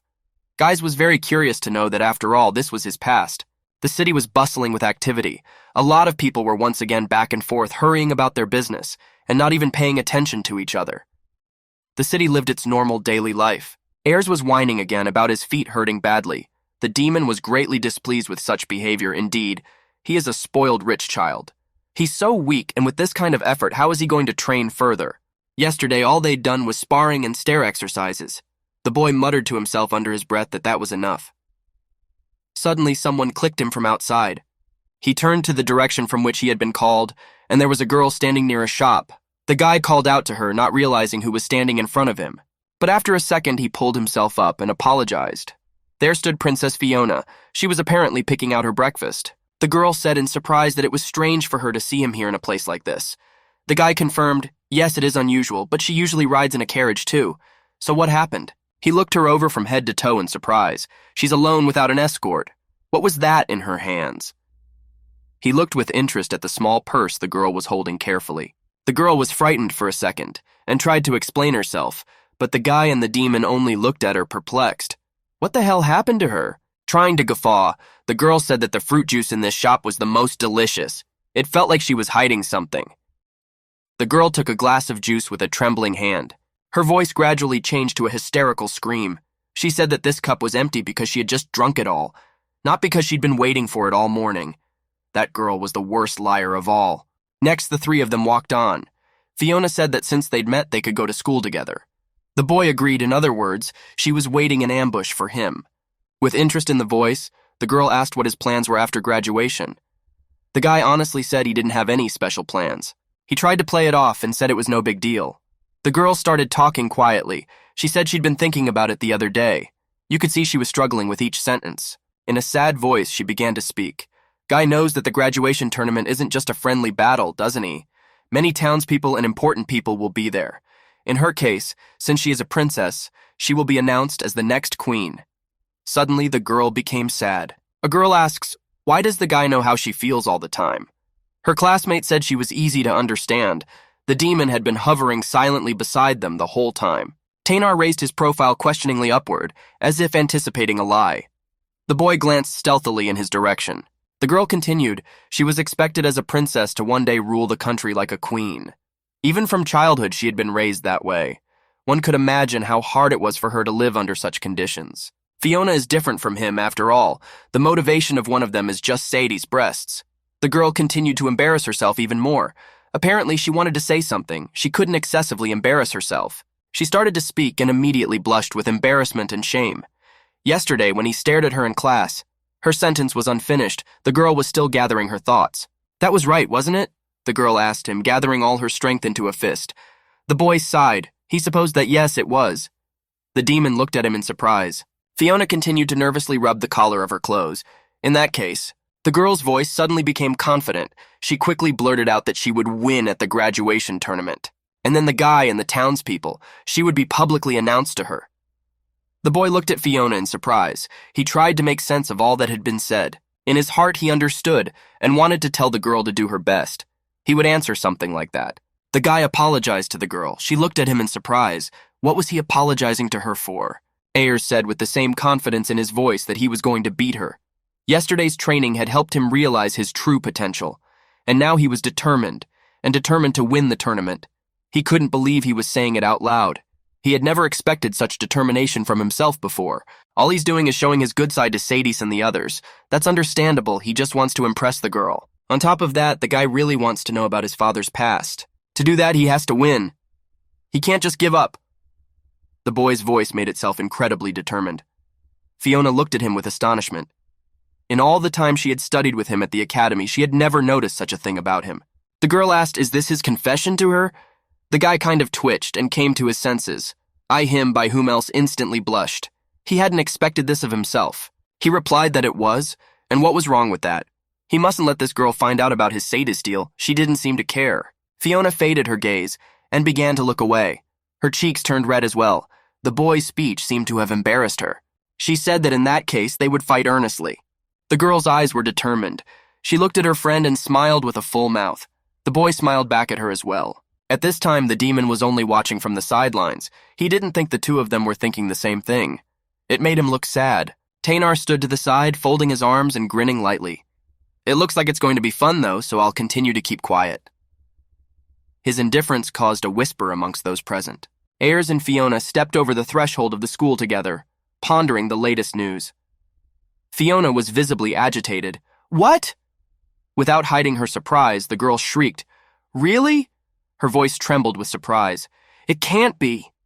Emotions overwhelmed her as she tried to put what she had heard into her head. Ayers was silent, remembering the princess, her smile, her laughter. But his face instantly turned pale as he realized his mistake. I forgot, he whispered. covering his face with his hand. The secret he was supposed to keep was now in danger. Ayers stopped at the edge of the schoolyard, his gaze fixed on a group of students chatting merrily amongst themselves. Thoughts swirled in his head, which he tried to push away. "No, I'm just trying not to think about it," he said gloomily, feeling the weight of the day ahead. Amidst the hustle and bustle at the entrance of the school, Yetshi girl was smiling, her face full of hope and optimism. "Oh, another per-mag on my way," Ayers whispered under his breath, believing in the best and preparing himself for the new challenges this day would bring. The day was in full swing, and the students, full of the joy of the school day, were laughing and making noise as they came out of the school gate. There was one boy among them who waved happily. "Hey people, I'm home." His cheerful mood contrasted with the pensive expression on the face of another boy who stood nearby, who was walking among the crowd immersed in his thoughts. "I'm home." The words echoed in his head, reminding him of something important that lay ahead. In the schoolyard, Ayers met Fiona, who seemed to be looking for something. "You guys," she began, but the words stuck in her throat when her gaze met his. "No, not about one barrier," Ayers interrupted her, hinting at the invisible barriers between them that they both felt but couldn't explain. The school stood majestically, its ancient walls holding the wisdom and secrets of the past. It was a witness to their silent struggles, dreams, and fears that they carried with them as they walked its corridors. In class, under the stern gaze of her teacher, Fiona struggled to focus on the lesson. "It's study time, you should be concentrating," the governess reminded her. "But," Fiona began, feeling the importance of her role as princess and the weight of her future responsibilities clashing with her desire to live an ordinary life. A voice was heard in the school hallway. "Fiona!" She turned around hoping to see her friends, but it was just the echo of her name reflected by the walls. Suddenly, the classroom door swung open and the teacher appeared in the opening. "Hey, wait, come back here!" She shouted after Fiona, who ran out laughing. "Princess, this is not befitting!" The governess began indignantly, standing on the steps of the school, but Fiona was already far away, enjoying moments of nonchalance with Ares, who was waiting for her outside. Fiona, laughing and bouncing merrily, ran outside, not noticing the governess's indignation. "You're all being, again," the latter began, but the princess was too absorbed in her freedom to listen. Her friends were already waiting for her in the courtyard, among them Ayers. They were discussing plans for the day, happily tossing around ideas and jokes as the teacher continued to grumble in their direction. "The princess has to study now. You can't distract her. If you don't stop being naughty, I'll tell your fathers everything," threatened the governess, but her words were lost in the merry voices of the children, who were already plotting their innocent plots in the bright sunshine of the after-school day. The children armed themselves with sticks and branches, turning the schoolyard into a battlefield of their fantasies. "So this counts as learning," exclaimed one of them, keeping the playful spirit alive. "Fiona is one of us neo-heroes," added the boy, reinforcing her determination to be not only a princess, but also part of their small but brave team. The governess looked at them sternly. "I'll never give her to someone who looks like the demon king of Celtic mythology," she declared, staring at one of the boys who was playing the role of an imaginary enemy. "You'll never be a hero like your father if you act like this," she continued, turning to Ayers, who smiled despite the rebuke, confident in his dream of surpassing expectations and becoming the hero he had always dreamed of. The children continued their game, each taking on a role. Fu is the best magician in the world. Rival is the best swordsman. Fiona is the best shield sorcerer, they announced, allowing everyone to feel a part of something great. Ayers shouted out enthusiastically, "I'm going to be the next hero in the world. That's why I'm going to surpass my daddy."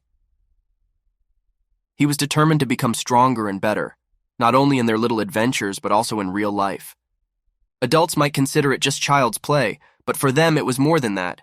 It was an opportunity to dream and believe in their own abilities. "It's just a story from childhood." "Oh, in that case, future hero, you'll have to defeat the evil Sadist now," Sadist joked, teasing Ayers, who was already ready to accept any challenge. Fiona held Ares back.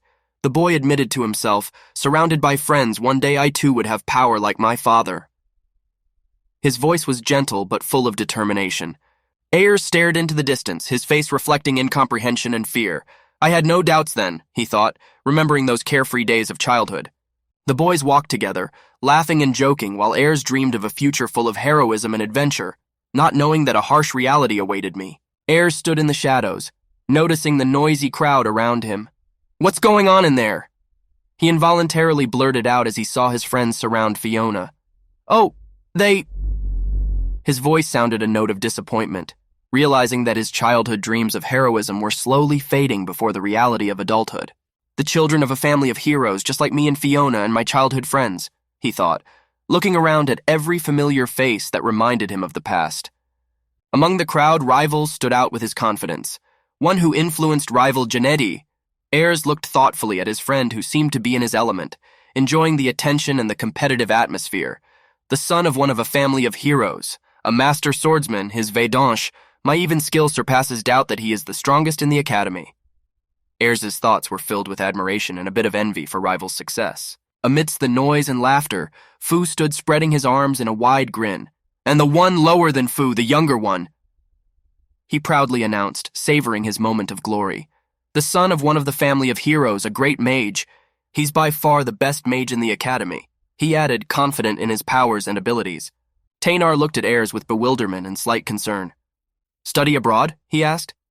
He asked as if not believing that their paths could part. They wrote letters saying they were tired of foreign schools, but they returned so quickly. Returning home was not as easy as it seemed at first glance. No. Why did the princess say no? Everyone was shocked when they found out that Fiona wouldn't accept the offer to study abroad.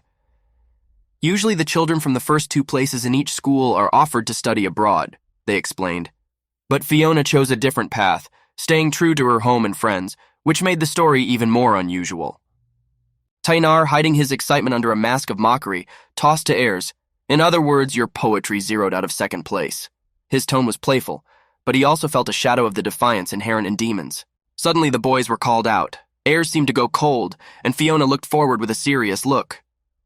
They walked straight down the cobblestones towards their old friends. The boy said there was no need for formalities. They were childhood friends, didn't they remember? Fusadorno said that the guy hasn't changed at all. Another friend of his asked with a sneer that he had become wantonly stronger. The guy turned away and mumbled something to himself under his nose. He didn't want to admit his failures. Fiona said in a serious voice that Ayres was the kind of guy who always went to lessons and training. He still can't get over her, though. When he heard that, the boy was horrified and made a grimace of displeasure. He was terribly embarrassed that a girl in front of his old friends had humiliated him like that just now. He didn't know where to put his shame. The girl went to her old friends and said that she had heard that there were some difficulties while studying abroad. Fu scratched the back of his head and said that a pack of 5 dragons had suddenly arrived. He and Rival fought them along with the suppression troops. It went really well. They even got a medal for it. The guy started bragging about his accomplishments and everyone expressed their admiration for their achievements. At this time, Ayres just stood on the sidelines, enviously watching it all. He was terribly embarrassed and ashamed. Demon noticed that the children of the 7 heroes were all grown up and surprisingly different, but they are all popular. Ayres grimaced again and told the demon not to look at him when he said that. One of the students asked the newly arrived Fu to show them what he had learned abroad. His voice was full of enthusiasm and genuine interest. Everyone was curious to know what these children had learned while studying abroad. Fu got shy. Should he show it right now? And he felt kind of embarrassed. Everyone wanted to see the disciples' new abilities. The demon and his companion stood far away and listened irritably to all the cheers of admiration. The boy brushed it off. He had no choice anyway, but don't let anyone expect anything incredible. His voice was somehow frightened and even embarrassed. He seemed uncomfortable with so much attention. In an instant, the guy swung his hand and used an incredible spell called Tongue of Flame. A huge table of flame burst out of his hand. Ayres couldn't believe his eyes. It was some kind of stunning progress. The demon just silently watched it all. Apparently, it didn't surprise him at all. People started looking out of the windows. They were also interested and wanted to see what this incredible power was. Everyone was just shocked. The bright light took up all the available space. This show left no one indifferent. What is that, a low-level spell? What about a mega-level spell? It's going to be unbelievable. Everyone around him was shocked. No one expected to see such a stunning performance, but apparently Fu was not happy with his performance. He just stood there and stared silently ahead. Then he turned around and asked, embarrassed, had he disappointed them? There was some embarrassment in his voice. After a second, the crowd began to scream with delight. It was amazing, so much so that they were stunned with shock. Fu froze in place. He was startled by this reaction and began to shake his whole body. Ayres enviously thought to himself, this magic is really admirable. What the hell kind of sarcastic tone is that? Rival stood next to him. Irritated, he said that this frivolity pisses him off. He watched it all from the sidelines and didn't realize, could it really be called unexpected? Suddenly he turned to the guy and asked him to let him say something to him. Ayers looked at him in surprise. In a cold voice, the long-haired guy began to speak. They studied abroad for a year and came back with absolute skills. You could hear the metal in the guy's voice. He said that this year there was no way Ayers was going to beat them. Ayers grinned, trying to hide his embarrassment. He said that Rival was pretty cold during the magic demonstration. What about him himself? The boy fell silent and bit his lip. Suddenly he pulled out a huge sword and tossed it into the air. Is that curiosity, Ayers? The guy opened his eyes in surprise. Observed this awesome weapon. Turning in the other direction, the guy threw in a farewell that showing people at the academy his skills was a waste of time. Rewall asked, does the guy understand why they graduated and came back home? It's all about competing in the royal tournament, and win. His voice became as serious as possible, even sinister. This guy had no intention of losing. They are the children of the 7 heroes, the ones who will inherit their place. His voice sounded as proud as possible. No, not those who will surpass them. They will be known in all countries. And Rival decided to dedicate his victory to this man. Ayers sighed heavily. His speech had made a great impression on him. He figured it wasn't just a battle with Fiona in a tournament. He had no chance of defeating these people. Not then and not now. Suddenly, Fiona herself approached them. The girl was determined. In a serious voice, she said that she could not let them do this. Everyone was surprised that she had come. The girl looked at them seriously, determination glittering in her eyes. She recognizes that these people learned a lot while studying abroad. But the girl was not sitting idly by either. She approached them with a confident step. Rival looked at her sidelong with some disdain. She said she wouldn't give him this victory. Stammering, the boy began to speak. He said that the princess was undeniably strong, but he wasn't going to give in to her either. It looks like there's going to be a personal conflict between them soon. Rewall, in a stammering tone, said that when he wins the tournament, he wants to ask for her hand in marriage. He knelt down in front of her. The girl was stunned by such a bold act and just stared at him with her huge eyes. Seeing and hearing this, everyone else became ecstatic. Ayers almost choked Rival and the princess. He couldn't believe it. When did this guy become such a personality? The girl stammered that she considered him her friend. The guy replied that he knew that one. He knows what her heart is in and what she feels. He's seen it by watching her. All this time, Rival has seen the way Princess Fiona always looks at Ayers. The guy at the time just stared perplexed at the whole thing. He didn't understand what was going on. What's the point of this show? Rewall, meanwhile, was asking the girl to give him just one chance, a chance to become a man in her eyes. Ayers looked really annoyed at this time. Well, if the Swordmaster's son and the princess get married, the world won't complain. Ayers gritted his teeth in anger and mentally wished them the best of luck in his most sarcastic tone. The demon appeared beside him and gave a fake groan. Even if that guy can't win, don't you agree? Demon's words sounded like a challenge. He could read minds, so he knew what the guy was thinking at that moment. Ayers raised his head upwards and asked Demon in an annoyed voice, did he really see that, didn't he? Demon only crossed his arms over his chest and watched. That's magic power stopping right next to his eye. He won't be able to stand up to these guys, and then what? Also in their accomplishments was defeating the fire dragon. They were many times stronger than him. There was no way he could compete with them. Mega-level magic isn't that enough. Staying in another country for a year, the guy was getting more and more discouraged, realizing how insignificant he was. But the demon didn't seem to be impressed. He said it was just child's play. The offspring of the hero family would be puzzled to hear how he defeated the Dragon King in the underworld. The demon laughed. Indeed, he had no equal. Ayers didn't know what he was talking about. He had never heard such words before. The demon continued to rage. With all his knowledge, ounce of lessons would carry more weight than hundreds of years in a different school. Taynar crossed his arms over his chest in satisfaction. He told the boy to just believe in him. The demon sounded confident in his words. Surprise looked up at him from below. The demon smirked and asked the boy, whose apprentice is he after all? There was a sneer in his words. At this time, Rival kept trying to get Fiona's heart, but the girl persistently resisted. Ayers called out to him. He ironically apologized for interrupting their joy, but he was going to be the one to win. The boy shouted it confidently, and was even frightened by the power of his voice. The demon said he would give him advice, for that was the price he had to pay. The boy wondered, is this a demon contract? Going to announce the guy's goals to give up all avenues of escape, to make him feel the need to do so and never give up. The boy swallowed down the heavy saliva. He had no other way if he wanted to win the tournament after all. After saying that, Rival turned to the boy and gave him a disdainful look. So he's going to participate in the tournament too? Ayers was brimming with determination. There is something he can't give up either. When the crowd heard that, the crowd went wild with renewed vigor. It appeared a duel between the two boys was about to take place. It was very interesting, no one would miss it. Ayers couldn't believe what he just said. He turned his head the other way and tried to come to his senses. At this time, Fiona was sitting in the corner, almost crying. What was this nonsense? She could have sworn that there would be rumors now, after she failed to gauge the mood of the situation. The girl was shaking with fear and embarrassment. She couldn't believe what had just happened. Ayers had stopped Rival. It was impossible. The girl's thoughts were confused, and she couldn't put them in order. Fiona didn't know who she should support, since both guys were her childhood friends and she appreciated them equally. Taynar, meanwhile, was only watching with interest. He was enjoying the whole spectacle immensely. Ayers looked back, glaring at his companion. Rival was looking at him with a sizzling gaze and slowly boiling with anger, but he didn't show it. This guy was ruining his plans after all. Another lesson was going on in the school. All the students were sitting diligently, writing something in their notes. The teacher stood at the blackboard and drew some complicated formulas. The demon was bored out of his mind. This was a lesson for the Empire's rising elite? This was some very low level. Ayers turned around and irritatedly asked him what the hell was he talking about. Demon spit, he only tells the truth. He thought, what's the point of writing down examples on paper and solving them? The guy doesn't know what he's talking about. I mean, it's just a regular class. The demon said that if AHE had even the basic skills to use it, all he has to do is substitute the numbers and do the automatic counting. The guy didn't understand what automatic counting was? It's better to see once than to hear IMs.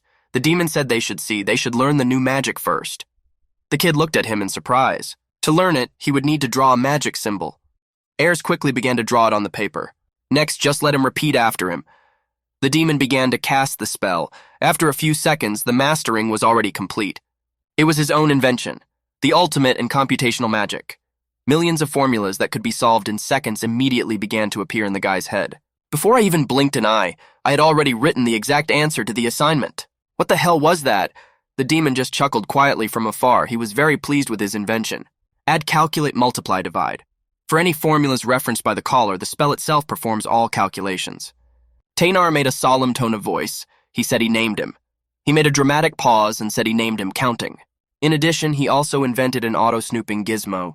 The guy wondered if he used this on the final test, he would definitely be able to pass it easily. It was amazing. Suddenly, the teacher's loud voice sounded. The teacher demanded that the boy write the answer on the blackboard.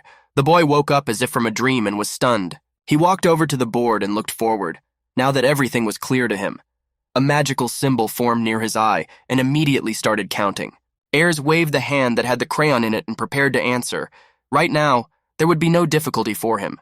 Now there was nothing he couldn't solve. The demon was just watching from afar. That's great. Now we need to get back to our seats. The boy was about to return to his desk when the teacher called out to him in a surprised voice. The instructor asked the guy, where are his actual calculations? Did he sneak a peek at the answer? Ayaz started making excuses, saying that it wasn't like that. Demon just chuckled from the sidelines. Being that devious didn't ring a bell in this boy's world. Yes, it was his mistake. After a moment's silence, the boy called out to Demon menacingly. Suddenly, they found themselves in some unfamiliar empty place. Trainer replied that they were now in the boy's mind. Fantasy magic. Another type of magic that the demon invented. It's a spell that puts the subject into a dream and allows the caster to control the dream based on discretion. Dreams of world conquest, dreams of beautiful women, anything a man desires. It couldn't be more realistic. In other words, now during the dullest lesson, they can train in his mind. At this time, the real kid was just sleeping in class, so it's just his dream. He pointed his finger at the demon, so he wasn't real either, just a figment of his imagination. Demon shook his head in the negative, but he was real. Hence, when he uses this spell, he falls into the same dream as the guy. That way, he can create anything he wants. With a snap of his fingers, the demon created a funny-looking bubble. It turns out that's how they're all together in the dream. Ayers stood in the middle of this space and couldn't understand a thing. A half-naked girl appeared out of nowhere. He could use this place to flirt with Sadies. One could even make an erotic dream. The boy began to dream. The demon said this spell could not be created without the host knowing what he wanted to represent. He has to be careful after all. You can dream as much as you want with this method. It's quite addictive. In one country, the hero immersed himself in his own dreams, from real life, that as a result, the whole country was destroyed. Therefore, in the world of demons, magic fantasy was forbidden. Other than that, the demon can't do anything with its spirit body. His body began to catch fire. Ayers was frightened. He didn't realize what else this spell was. Traynor said that it wasn't a spell at all, but his magical power was radiating as an aura. He only allowed it to come out. The boy was scared out of his wits. He'd never even heard of such a thing. The demon said in a calm voice that it was only a small part of his ability. Now he decided to amplify it to the limit. A huge vortex was formed, which filled all the available space. Smiling, the demon enthusiastically said that this was his special technique, the Great Demon Spiral, the spiral to break through the devil. Ayers shook with fear. He couldn't believe that the demon had come up with some lame name again. Why say spiral twice? I mean, it sounds weird. Traynor raised his spell upwards as if intending to attack. Ayers started apologizing immediately. He said he didn't mean it. The guy naively started to say that the Demon King's technique is delightfully cool, just as he expected it to be. In an instant, everything stopped and the guy fell face down. He already thought he was dead, terror glittering in his eyes. The demon shook his head. Of course it was true. If the technique was used on a human, he would be nothing but minced meat. Traynor told the boy not to lie down forever, but to finally sit down at the desk. Suddenly, a wooden school desk materialized out of nowhere. The demon, like a teacher, walked up to the blackboard and said that now they had something to discuss before they continued. This time his voice became serious. Creatures such as demons and humans have a reservoir inside their bodies where magic is stored. That's where it's actually released and activated. But magic is released from the container through magical flows. Their quantity greatly affects the power of his magic. For example, the more holes in a bag of water, the more water will flow out. Similarly, if the body has little magical flow, mega-class spells can only be used at a fraction of their actual power. However, those with a lot of these magic streams would quickly run out of magic reserves, but it would be fine as long as he could keep the amount of magic consumed in his mind. A child born in a family of great magicians is likely to become a great magician himself because he will have more magical flows. All this time, the boy listened attentively and absorbed every word. Traynor is right. Fu and Princess Fiona probably have more magic flows than him, which makes them superior to his settlement. It's just an innate talent. The demon continued to talk passionately. At the same time, the boy sat with his head down, seemingly frustrated. The demon drew some kind of magical symbol on the board and a human figure. He said that rather than just increase the guy's magical flows, the number of streams is not determined in advance, as there are closed streams of magic. The magic potential of a guy can be increased by opening those closed streams. Ayers jumped up from behind his desk and asked excitedly, "And how do we open these magical streams? Where did we think about it?" He had already strengthened many soldiers with this method.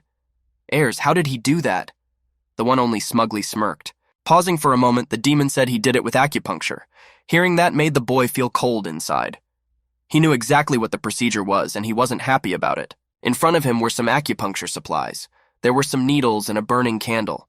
Does he really need to stick this into his body? He looked at all of this unhappily. The demon said in a stern voice that of course he did. You can't do it without it. The guy was talking about how it's okay to stick them in himself. Is the demon sure it's safe? Traynor exhaled and said it wasn't a problem at all. It's got to be quick and gentle. He'd been practicing all weekend. Ayers gently took one of the little needles. With his vision, his sixth sense, he sees places of blocked magical flows. The guy has no problem getting into them. Ayers asked fearfully, "Does it hurt or not?" Traynor replied thoughtfully that the pain could be like sticking a needle under a fingernail. Hearing this, the boy screamed this disgust. He sure didn't want to hear that. The demon urged him to calm down. He only had one stream to open today. Ayers looked at his hand apprehensively. He didn't want to do that because from the demon's explanation, the pain would be hellish. So there's no other way. He's up against a monster with an unrealistic level of magic. In order to defeat it, he might as well suffer a little pain. Ayers slowly and apprehensively began to bring the needle to his hand. All this time, the demon was guiding him. The needle was almost to the boy's wrist. He gritted his teeth and prepared to endure the pain. And it was the first time he'd ever done it. So it was scary. As soon as he stuck the needle in his wrist, electrical impulses began to shoot out all over his arm, as if he had been electrocuted. His arm twisted and no longer obeyed him. What was that feeling? It was like needles were digging into his entire arm. It couldn't be. It was as if he was chained, and at the same time had hot knives stabbed into his entire body. Traynor just watched silently from the sidelines. He didn't think the procedure was that painful. The pain was so intense that the boy reeled back and was already collapsing from his chair to the ground. Sadis's frightened cry came from far away. There was a bowl of water on the table and a wet towel. The guy sighed heavily. He could barely open his eyes. Something seemed to have gone wrong. He was lying in his bed, and the demon had been waiting for him the whole time. Noticing that the guy was finally awake, he turned his head in his direction. Demon said he couldn't handle the pain and immediately passed out. Right when that girl found him, his maid was sitting next to him. Sidus was sitting next to him, sound asleep. Her eyes were closed. Ayers shifted a weakened gaze in her direction. She had been taking care of him all this time. She was worried again. His body was still so weakened that he couldn't move and a finger. Suddenly, he saw something rather obscene. The girl's skirt pulled up and he saw her panties. The guy immediately turned away and blushed like cancer. No, he can't look at that. To do that after she took care of him, it was obscene, but he couldn't help it and still he looked back. But still, he really wanted to see it, even if it was just a glimpse. He carefully turned his head back. Suddenly, the girl woke up. It looked like she'd been awake all this time. In a voice, she asked, "Does he want to see the maid's panties?" The girl winked playfully at him. Ayers immediately jumped up from the bed and blushed as red as a tomato, and what was she awake for all this time? The girl said in a disdainful tone that it was a pathetic sight to look under the skirt of a girl who worked hard taking care of him. It's a disgrace. She moved even closer to him and took the boy by the chin, running her gentle hand over his face. She was so close that the boy could already feel the warmth of her body. Her voice gave him goosebumps. She moved closer, and he could feel her warm breath on his cheek. Suddenly, his parents burst into the room. The boy didn't even realize it. His mother opened the door with her foot and screamed. Seeing the whole sight, the woman blushed with shame. She couldn't believe what was happening. Is her son courting that maid? Ayers blushed even more. Now he didn't know what to do. Sadis shamed the guy in a languid voice. What are the two of them doing here?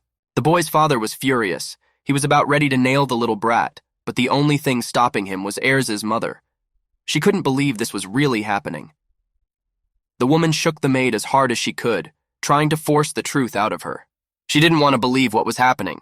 The demon just watched in silence. What a bunch. One of Hero's 7 heroes. And one of the 7 heroes is the warrior priestess Mamu. They hadn't changed a bit in all this time. The boy snorted and looked at them with an annoyed look. The guy asked, "Aren't those two supposed to be at work right now?" Hearing this, the father swung around and gave the boy a swift kick in the ass. Almost crying, he asked, "Why did the father hit him?" The man replied in a stern voice, "He was thinking something rude now, wasn't he?" Ayers said a groan and said that he was hungry after all that. Hearing this, the maid smiled broadly. In that case, should she cook something for dinner? The boyfriend's mom said it's a great idea. In that case, she'll help her. The maid said she would be most grateful. Ayers. Along with his father, they were left alone in the room. It had been so many years since Ayers' mother had last cooked with her maid. At that moment, it was as if someone had hit the guy over the head. He felt terribly embarrassed. How could he look them in the eye after all this? It's unbearable. Trainer leaned over to him and whispered in his ear, would the man like to ask his father something? He was clearly hinting at something. The boy remembered, that's right. He was going to ask him about his past, wasn't he? Ayers started to speak uncertainly. The man turned around when he heard his voice.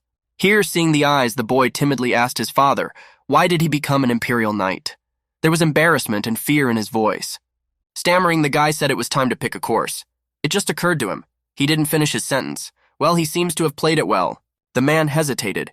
He said he wanted to protect his family and friends, but in reality, his mother and his hometown were almost destroyed by demons. Hearing this, the boy opened his eyes wide. Fields and stoils were devastated, and many neighbors and their families were eaten alive.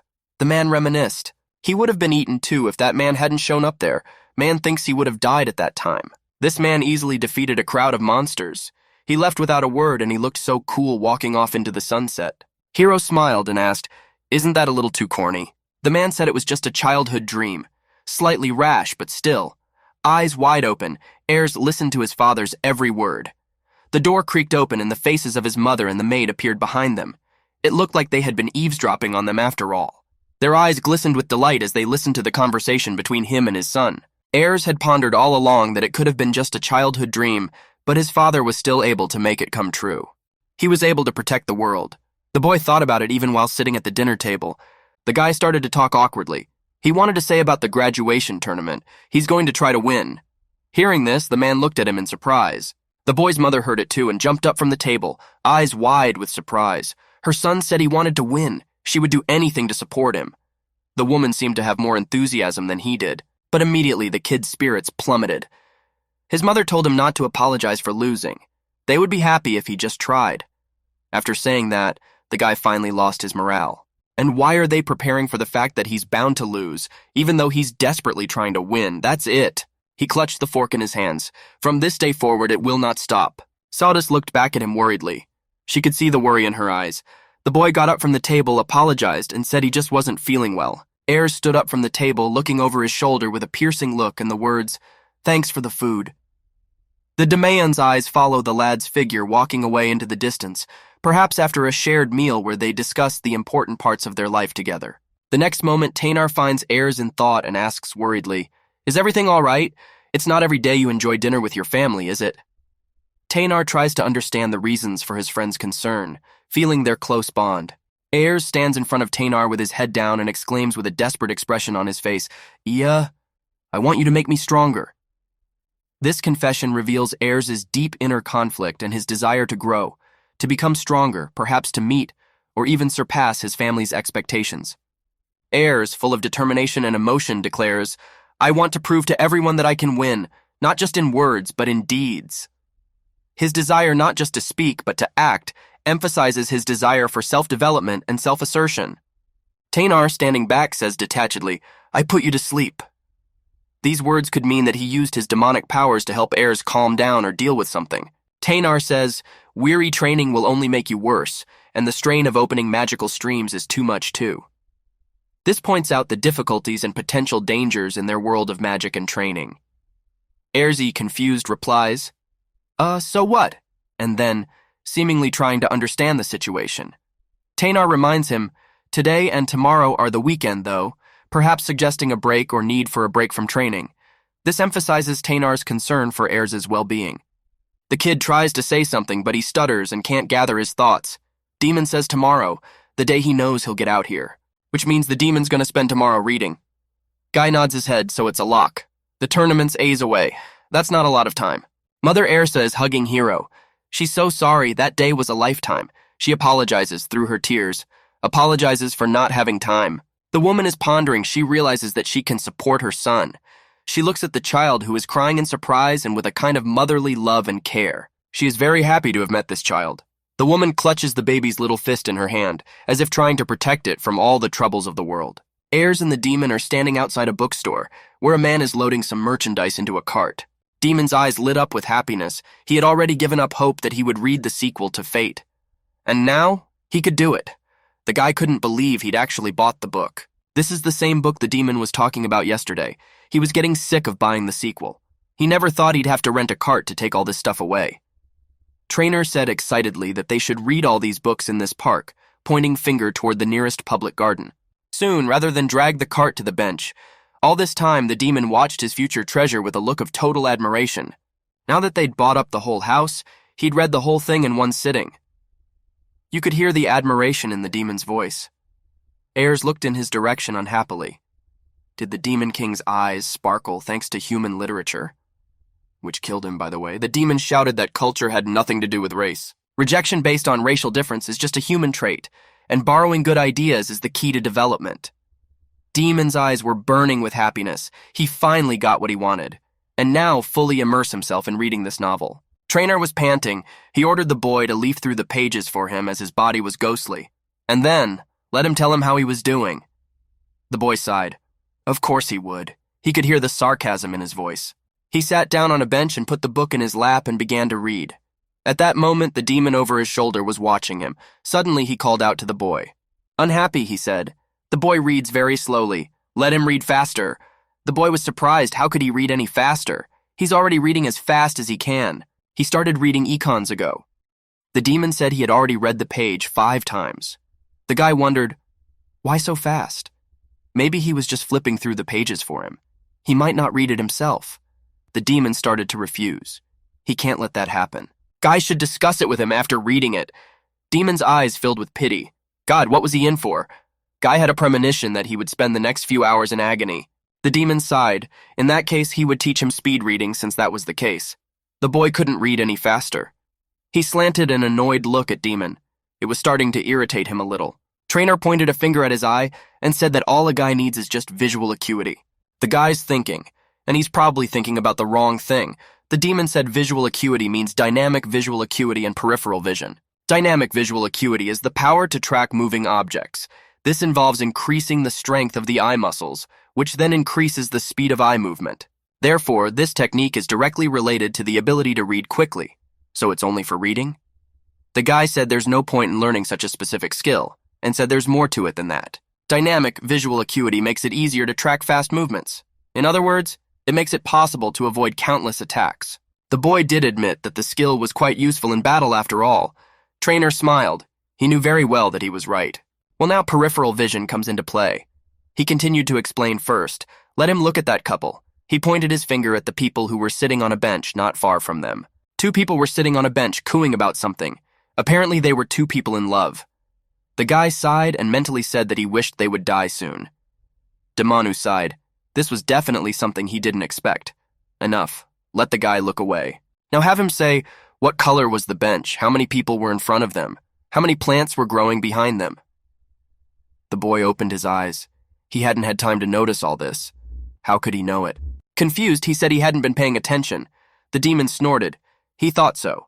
Peripheral vision allows him to notice all objects in his line of sight. If he focuses on one thing, the rest will start to escape his attention. In a fight, he doesn't just look at his fists and sword, right?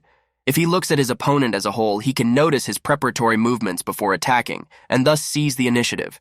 A technique he can learn. The demon paused. It's called a cannon. The demon's eyes widened, and the boy's surprised face was reflected in them. He finally remembered something. Ayers looked dumbfounded. Even if this guy looks ridiculous at first glance, this is solid evidence that it works. Thanks to terrorizing the stairs, his reflexes and agility have actually improved. Amazing. Would he have better control over his body? He literally started to feel the changes. This demon's techniques are really effective. Okay, the guy apologized for not taking him seriously. What should he do next? Trainer smiled with a full-mouth smile and nodded. He was pleased that the guy finally recognized his power. Smiling, he said that the goal for today would be to read this book to the end. The boy couldn't believe his ears. Would he really have to read this novel all day long? That's impossible, the boy shouted at the top of his voice. The demon said, accepting no other answer, but yes, sir, there will be eye training first. The guy sighed and doomedly agreed. There was nothing to do. One just had to trust this demon. The little girl sat hidden from everyone and smiled with her mouth full. A woman approached the grocery store and the salesman asked, Did Sadis run away from her again? Yes, she had, the girl replied in a shy tone. This was her hometown. Where is this mischievous child? At this time, a little girl was laughingly peeking out from around the nearest corner. When the woman saw her, she rushed after the girl who was running away. Apparently, it was her mom. The woman ordered the girl to stop fooling around, but she didn't listen and just ran away laughing. Sadis indulged in memories of the past. She didn't remember much. The girl lived in peaceful town with her dad and mom. She remembered being happy as a child. What happened in this town? How did that even happen? She had no idea about it. It's an ancient magic stored in the city. A forbidden skill capable of destroying even continents. An old man sat leaning against the wall, a heavy weight strapped to his leg, keeping him from leaving. Trainer was sitting on a desk in his room throwing papers around. The humans had apparently overdone it. He said no one had any idea how destructive this spell was. The old man sat there, unmindful of his fear. He gritted his teeth and tried to keep his temper in check. The man ordered the Demon King to shut up. It was their last hope against him. A hand grasped his hair, pulling him forcefully towards him. In a balaclava, said he was going to use this spell on their army by selling Peria. Looks like they were going to use it as a weapon of mass destruction. There are also tapes of secret meetings. The demon stood up from his desk. He didn't need it anyway. Normally, he would just feed this man to his army, but this spell, it's too powerful. Trainer apologized, but he must destroy it. This magic, and this man who was the key. Little Sadis was walking through the city when suddenly she saw a huge demonic vortex that moved straight towards her, destroying everything in its path. The girl wouldn't have had time to run away anyway, so she just stood there and watched. The adult Sadis stood in the middle of the room and held a broom in her hands. Her eyes widened. She had indulged too much in memories and now had fallen a bit out of reality. Then, after all these years, when she gets distracted, she remembers that day. The memories brought her unbearable pain, but she couldn't give them up because they were part of her life. She started yanking the handle of one of the doors, frantically trying to get in. Finally, she got to the room, and inside it were many portraits of little heirs. Seeing them, she began to snort contentedly and calm down a bit. The girl melted. The mere sight of him was enough to crack the very devil's heart. Sadis realized that she was now a maid in Reagan's family. The girl's face spread into a satisfied smile. Her homeland was destroyed by the Demon King.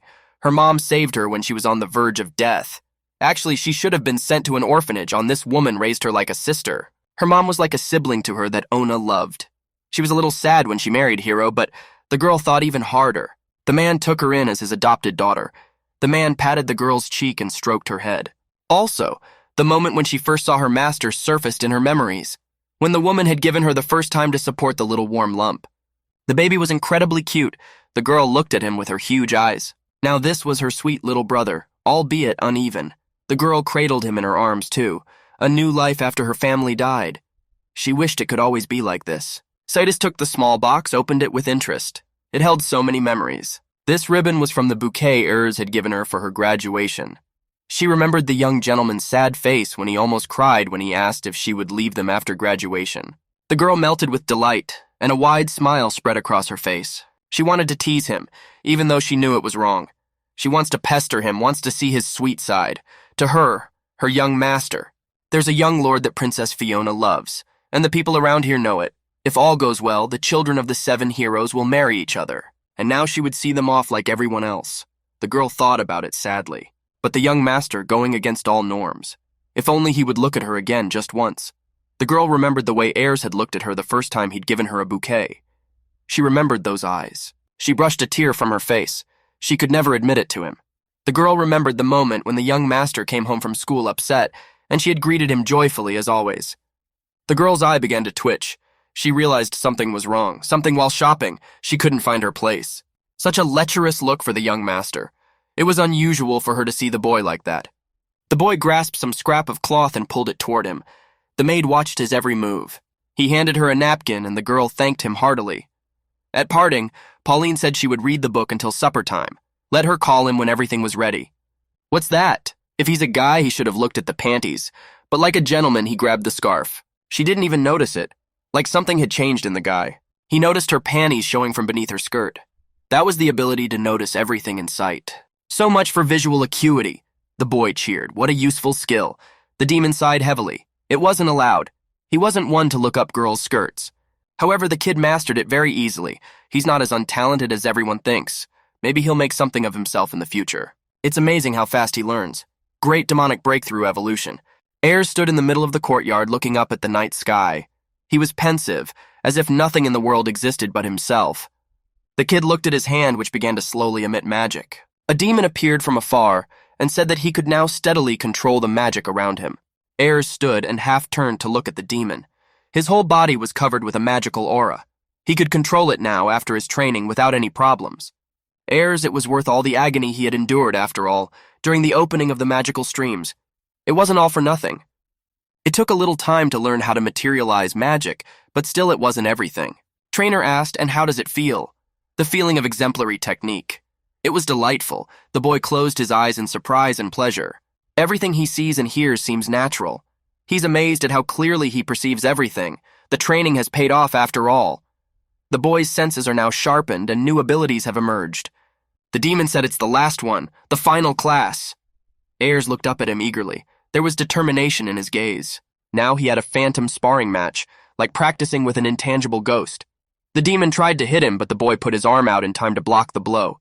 Even when he attacks, he doesn't feel the impact. However, in a duel with a demon who wields the highest level of visual acuity magic, and he who has also learned to sharpen his vision.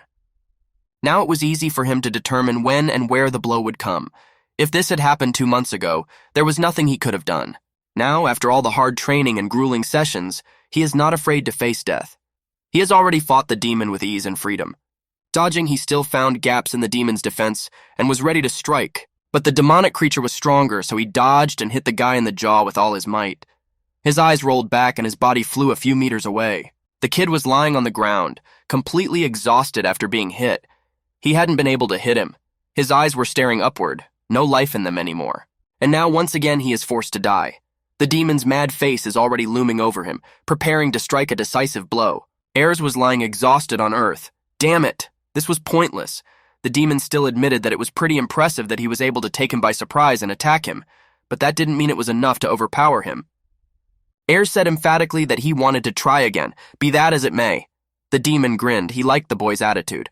Soon they finished their daily workout. The boy was in his room, lying in his bed.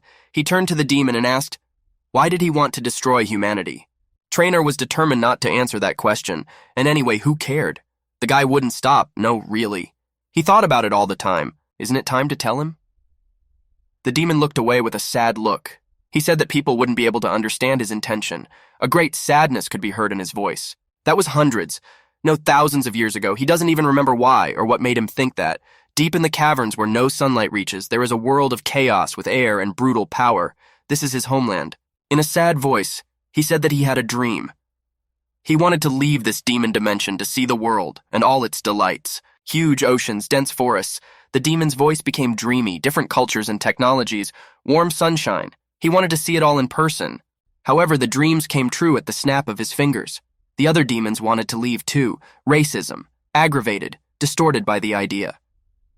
Millennia followed the centuries. His purpose had changed as well, just as he was no longer who he was then. Before he realized it, he found that he had become the most feared demon king. Trainer sat on a demon throne covered in blood. Ayers was lying in his bed listening to the demon's story with surprise. Trainer sighed and said that it was all in the past. He imagined what had happened to the demon world after what had happened. Were humans cruel to the rest of the demons too, asked the boy. Trainer replied that it was the norm. He looked thoughtfully into the distance. In times of war, offense and place are everywhere. They did immoral things, and the Demon King was no different. The boy had heard of the Demon King's overkill, but Trainer had felt it on his own skin. It was unbearable. After a bit of silence, the boy said thoughtfully that he would like to be in the demon world one day. The Demon King questioned him in surprise. The guy said that he had been training him all along, so why not return the favor? Also, he'd like to see a lot of countries. The demon grinned and asked, is the boy sure he's sure of what he said? Ayers said that an imperial knight like his father had a quiet life, didn't he? Trainer replied that if the guy becomes an imperial knight, he won't have time for such things. Ayers realized that he didn't need to follow his father's path. The Demon King wanted to explore the world. That sounds like fun. He'd like to do that. He doesn't want to end up staying in this country for the rest of his life. Trainer looked at the boy in surprise, an answer he had not expected. Dreamily, the boy said he wished he could be a person who could go anywhere he wanted. There was one day left before the school tournament started. Wagons and nobles were based everywhere in the street, and the common townspeople hurried to see the grand spectacle. The tribunes were crowded with a multitude of people. There was an incredible buzz of various human voices everywhere. Everyone looked on in anticipation and couldn't wait for the tournament to begin. The kid was sitting on a bench and was preparing for the performance. Despite his outward calmness, he was filled with a lot of emotions. Trainer said it's more crowded than he expected. It's just a bunch of kids fighting. What's so special about it? Guy replied that the children of the 7 heroes will be participating. Every year, a lot of influential people come here to watch the games, but a lot of people come here to see to know. The demon sighed. At this time, the boy was tying his hands with screws to fix them better. A bright light came on, and the announcer's booming voice asked for everyone's attention. The auditorium began to murmur even more. A man dressed in festive clothes stepped into the middle of the arena and began to speak. He said that today was the start of the Imperial Academy graduation tournament. He warmly thanked everyone for attending the event. And then the man began to introduce exactly the competitors who will fight tonight for the title. The crowd buzzed even more, all trying to support their favorites, their voices merging into one single rumble from which it was impossible to understand anything. Sadie also came to cheer for her young master. She shouted with all her might and cheered the lad on. All participants entered the arena. A man in uniform started a detour to remove the rule. He said that each match would follow a tournament format. Tension hung in the air and the anticipation of battle. Opponents will be allocated by lot. The man began to announce the person who would be the first to pull the lot. He paused dramatically. The first to draw lots will be rival Gine. The crowd screamed again. The girls were crazy about this guy. He had such a majestic rack. Among all the students, he was the best. The girls began to whisper.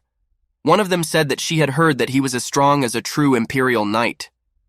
In short, this kid was not lacking in female attention and was clearly their favorite.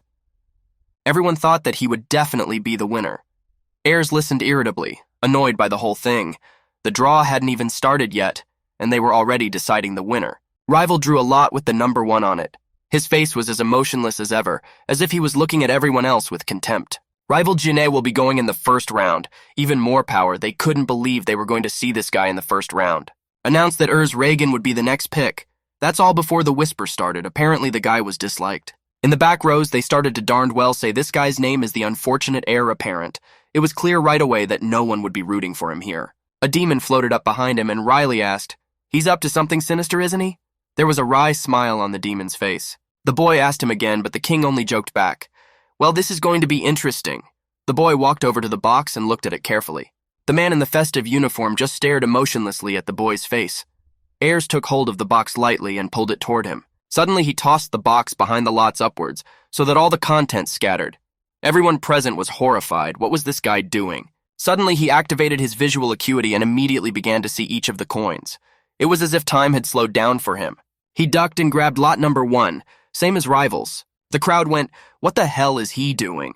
Doesn't he know his place?" His father, who had been watching the whole time, slapped himself in the face. That was really dumb. His son is an idiot after all. He couldn't believe that his son was going to ruin a historical tournament. Rival was slowly boiling over with rage. "What is this guy doing?" Urs gave him a serious look and asked if he knew why he had done it. "He understands everything perfectly well, doesn't he?"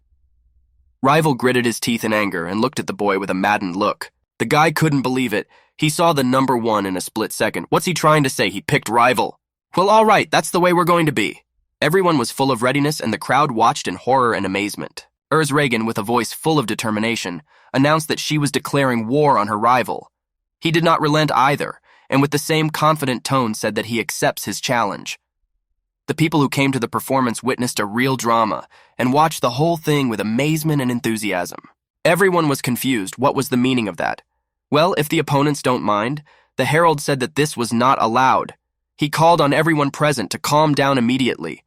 Suddenly, a man's loud shout echoed throughout the podium. He was calling for silence. A man in royal robes stood up from his seat and looked forward with a stern gaze. It was the Emperor of Solya. Fiona looked in his direction in surprise, frightened. It was her father. Traynor slanted a serious look at him, that face filling him with vague memories of days past. One of the 7 heroes was the magical spearman Solya. The king began to say in a thunderous voice that Urs Regan's actions violated the rules. However, the man turned to Rewal. He said he accepts the challenge. The boy knelt before the king and confirmed his words once more. He raised his face, which had a crazy look of utter determination on it. The guy shouted that he would definitely win this tournament, no matter who his opponent was. It seemed like nothing could stop him at that moment. Urs had been glancing at him all this time. There was no need to draw lots.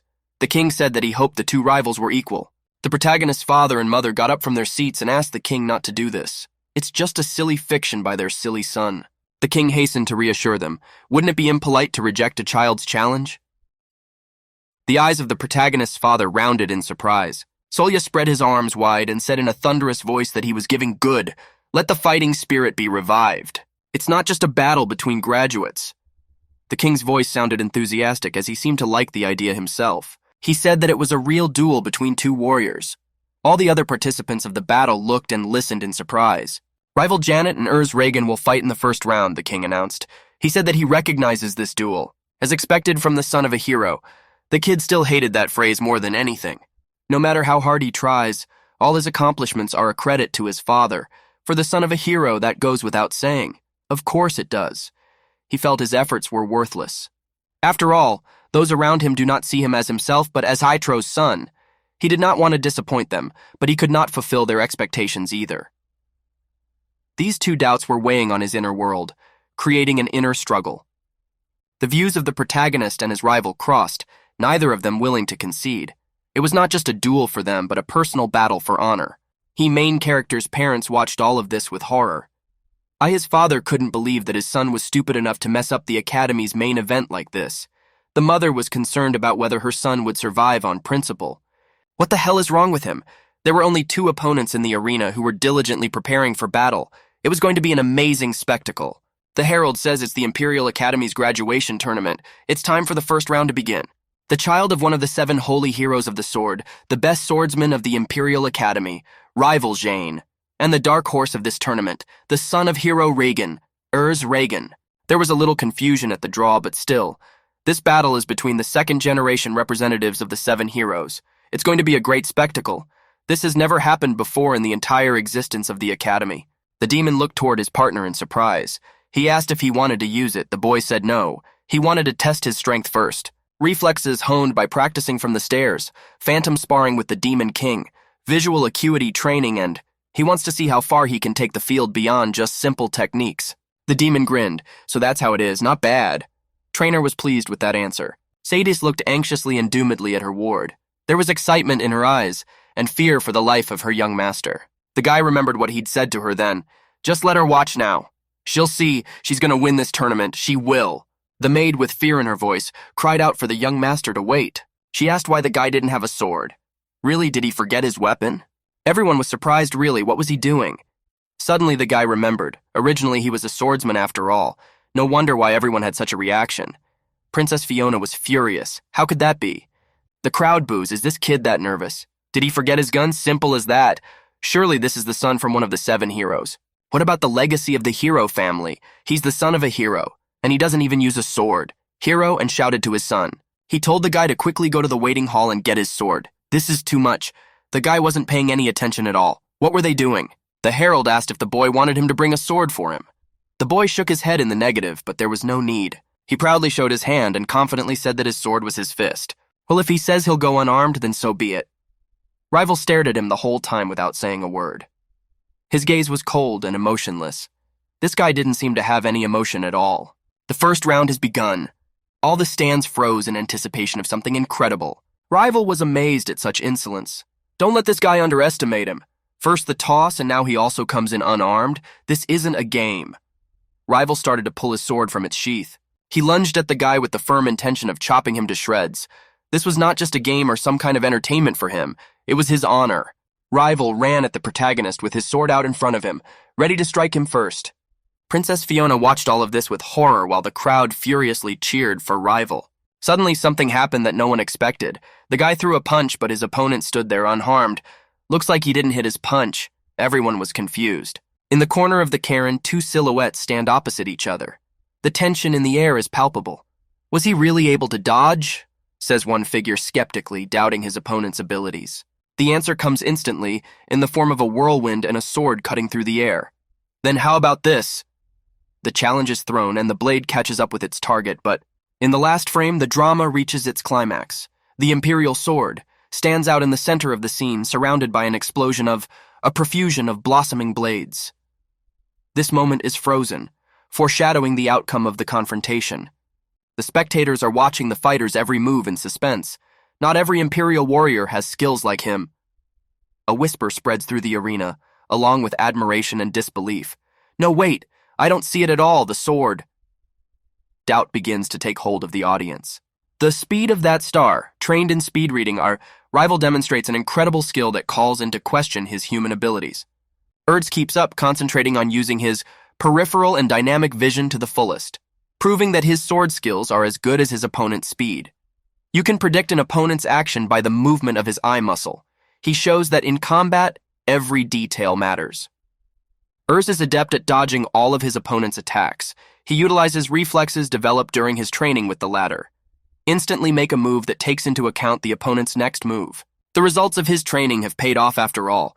Now he predicts almost every action of his opponent.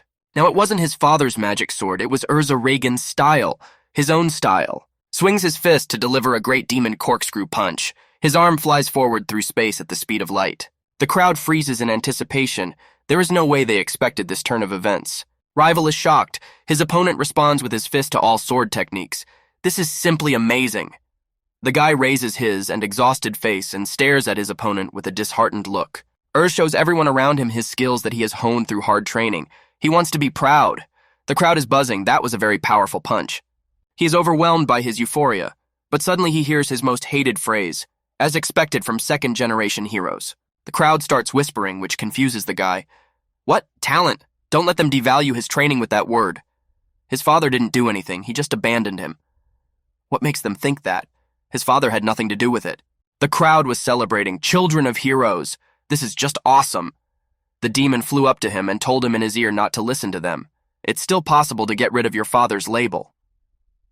Urz clenched his fists. He knew he couldn't back down. I should have thought nothing of it. Rival stood a little ways away and prepared for his next throw. As the boy had suspected, his opponent was on his feet. Rival asked the boy, perplexed, how did he get that power? He gave up the magic he knew and uses physical skills, which he's never seen. Though before, the guy was a swordsman. His opponent was perplexed. What had changed after all? How did he suddenly become so powerful? It's his parents' handiwork, and the kid just stood there, silently watching his rival go on a rampage. Urs grinned. If that were true, they wouldn't have such surprised faces right now. The boy pointed his finger at the bleachers. Rival didn't understand anything and just stared at the guy. How did he do it? He just practiced, sparred, and read. His opponent was furious. This can't be.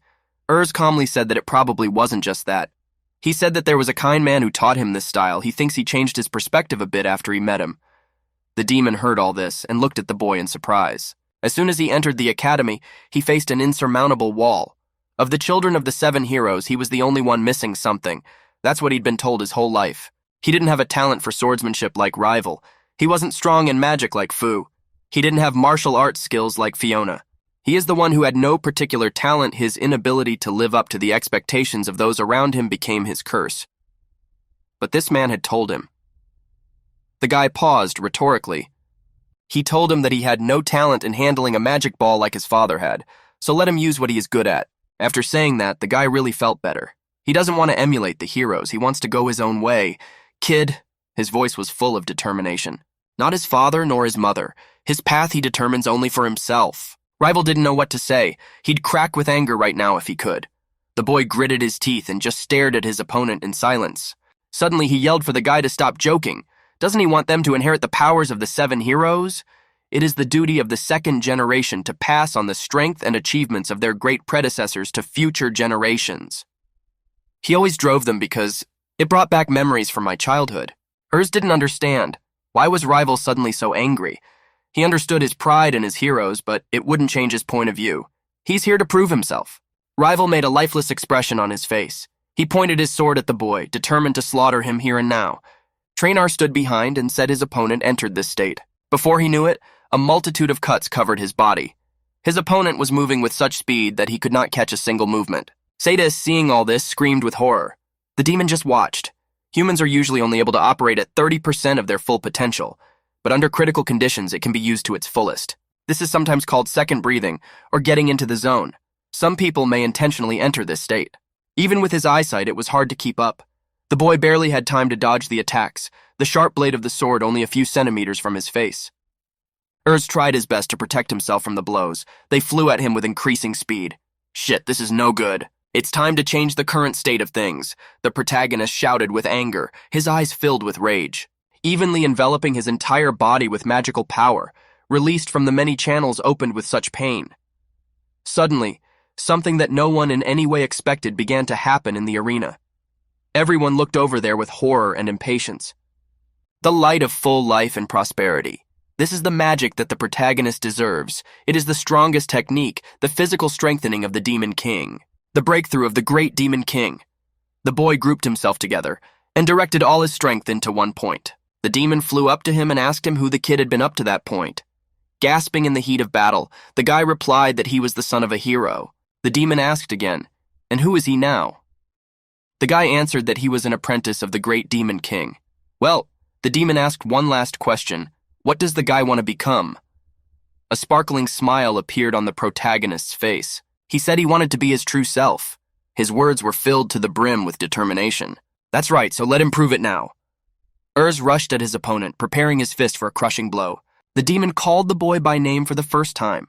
For the first time in his life, he was recognized not as the son of a hero, but as himself. He would surely repay the demon for everything he had done for him. The boy struck with such force that it seemed that space itself was about to split into many pieces. He'd show the best results with his fists. The boy's face was burning with a mad desire to win, to snatch victory with his teeth, and to prove to everyone what he was worth. He'll thank the demon again. After all, such gratitude is much more worthy than buying a pile of books, isn't it? The demon just stood there, silently watching his student's progress. The guy swung around, and with all his might, he hit the great demon with a flickering punch. The blow was so strong that his opponent just flew aside and hit the wall with such force that it cracked. The guy was steaming. He couldn't even breathe. Everyone looked on in amazement. Had he really won? No one could believe it because up until now, the guy was just a gray horse in their eyes. It was an incredibly crazy turn of events. The crowd roared with delight. Rival had been defeated. The protagonist stood in the middle of the arena and couldn't believe his own success. Had he really won? Had he really succeeded? At this time, Rival was slowly reaching for his sword out of his last strength. He didn't plan to give up so easily either. The herald had already started to announce the winner of the first round. The crowd was buzzing. The kid was watching his opponent, who was cowering in a corner somewhere in there. Everyone rejoiced that the boy had won. Rival had been defeated. Urs was still trying to recover from the shock. Rival, meanwhile, was preparing to launch his decisive attack. He didn't even see it coming. All the time, he was preparing his decisive spell with all his might. He couldn't bear the fact that he had lost to some weakling. It didn't take a moment before the black figure of Rival with a crazed look was already rushing to the guy's back to cut him down with a single blow. The crowd came to a horror. Relatives and acquaintances of the protagonist with horror watched what was happening. They tried to wander the guy to finally pay attention to the danger that was rapidly approaching him behind his back.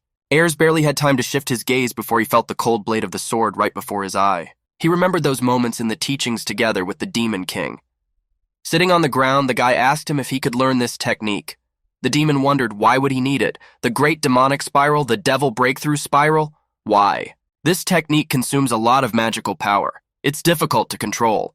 The guy asked with irony in his voice, really? Concern said that with his current condition, it's virtually impossible. Even if he tries, it will take 6 months. No, the guy was determined that he would master it by all means. He concentrated all his power in one hand, creating his demonic spiral. Right now, he was using the great demonic spiral, Urza's breakthrough spiral. In the guy's hand, a huge demonic vortex began to form, consuming the entire space around him. The crowd was horrified. The herald didn't realize what the hell was going on now. The demon was frightened and watched in horror. He hadn't expected such an act from the boy. He had warned him that it would take a long time to learn this technique. Sawdust watched the whole thing with a lifeless stare without saying a word. The guy was already fully prepared to use this spell and repel the attack of the opponent who was coming at him with great speed. But suddenly he was hit in the face by someone else's hard blow, so hard that he couldn't stay on his feet. The guy spun around from such a forceful blow and nearly passed out. Trying to get up, he watched, still trying to figure out who had hit him so hard. Blue thick smoke started to develop around him. It was his parents, the boy's father, looking at him with a somehow too angry look. He didn't bode well. The audience was shocked. Is this the family of heroes? What are they doing here? Urs tried to get to his knees and screamed, why did his father stop him? Why did they start all of a sudden? Suddenly, his father announced in public that his son was disqualified. The announcement hit the kid like a thunderclap. It was something he never expected. His father said that the tournament would continue without his son's participation. The boy couldn't believe it. He had worked so hard, and then all his dreams were shattered at once. He ran to his father, screaming for him to explain what all this means. Why is he suddenly disqualified? You gotta say the kid didn't make it. Suddenly, Sadis's voice came from the crowd. The girl all was trembling with fear. She could not believe her eyes. With fear, she dropped her basket from her hands. She didn't pan much. Why? Why? In her mind, the horrible events from her childhood came back to her again and again as soon as she saw that demonic spiral. She shouted, why is young master using the Demon King's technique? Hearing this, the boy became bewildered. He looked at his governess with a dead stare. What's even going on? The Demon King didn't understand anything at all. Was it really this girl? But he didn't have time to finish his speculation. Is this girl really the survivor of Shisonotami City? Sadis couldn't come to her senses, and the protagonist's mother tried to calm her down, but it was all in vain. Urs also came to be horrified. He had never seen her like this before. The protagonist's father was extremely worried about what had happened. This tornado, the technique the demon used to destroy Sadis's hometown, that's why the girl was so scared. The lad still understood nothing. His father took him by the arm and dragged him earnestly after him. Guy knew his maid was a war orphan, but he had no idea it was this serious. The father asked in a serious tone, how did the son know this technique? And what had he been doing in his absence anyway? The boy was horrified. The father was really pissed off. Urs stammered, saying that he just wanted his father to see how strong he had become. Every day he tried, but his father didn't seem to listen. The expression on the man's face took on a kind of maddened look. He was trying to do what? An imperial knight would never use something like that, or would he be willing to go to any dirty trick to win? That's what he said, and the kid just got even more depressed. He had never been recognized by his father. There was a murmur of displeasure in the crowd. The guy knew all these people were wrong, but he couldn't help it. The crowd was yelling at him. The demon turned to the guy, but he was like he was possessed by madness. He said it was his technique. The demon approached him and looked directly into his eyes. Urs was completely devastated, his gaze expressionless. Finally, he saw his friend. The demon insisted that the protagonist tell his father of his existence. Let him say he made him do it. Ayers didn't understand what the demon was saying. But the one continued. The demonic being said that his father would believe that he exists. Hiro knows exactly what only he knows. The demon said it was entirely his fault. He shouldn't have imparted the knowledge of the enemy of humanity to the boy. The boy screamed for the man to stop. He didn't want to hear it. Sadis hugged her mom and tried to come to her senses. Her eyes were filled with genuine terror. "It's hard to be killed by humans," said the demon. Suddenly, the boy wondered if the demon was the one who had been saving him all along. Trainer said it wasn't too late. The boy could still be forgiven.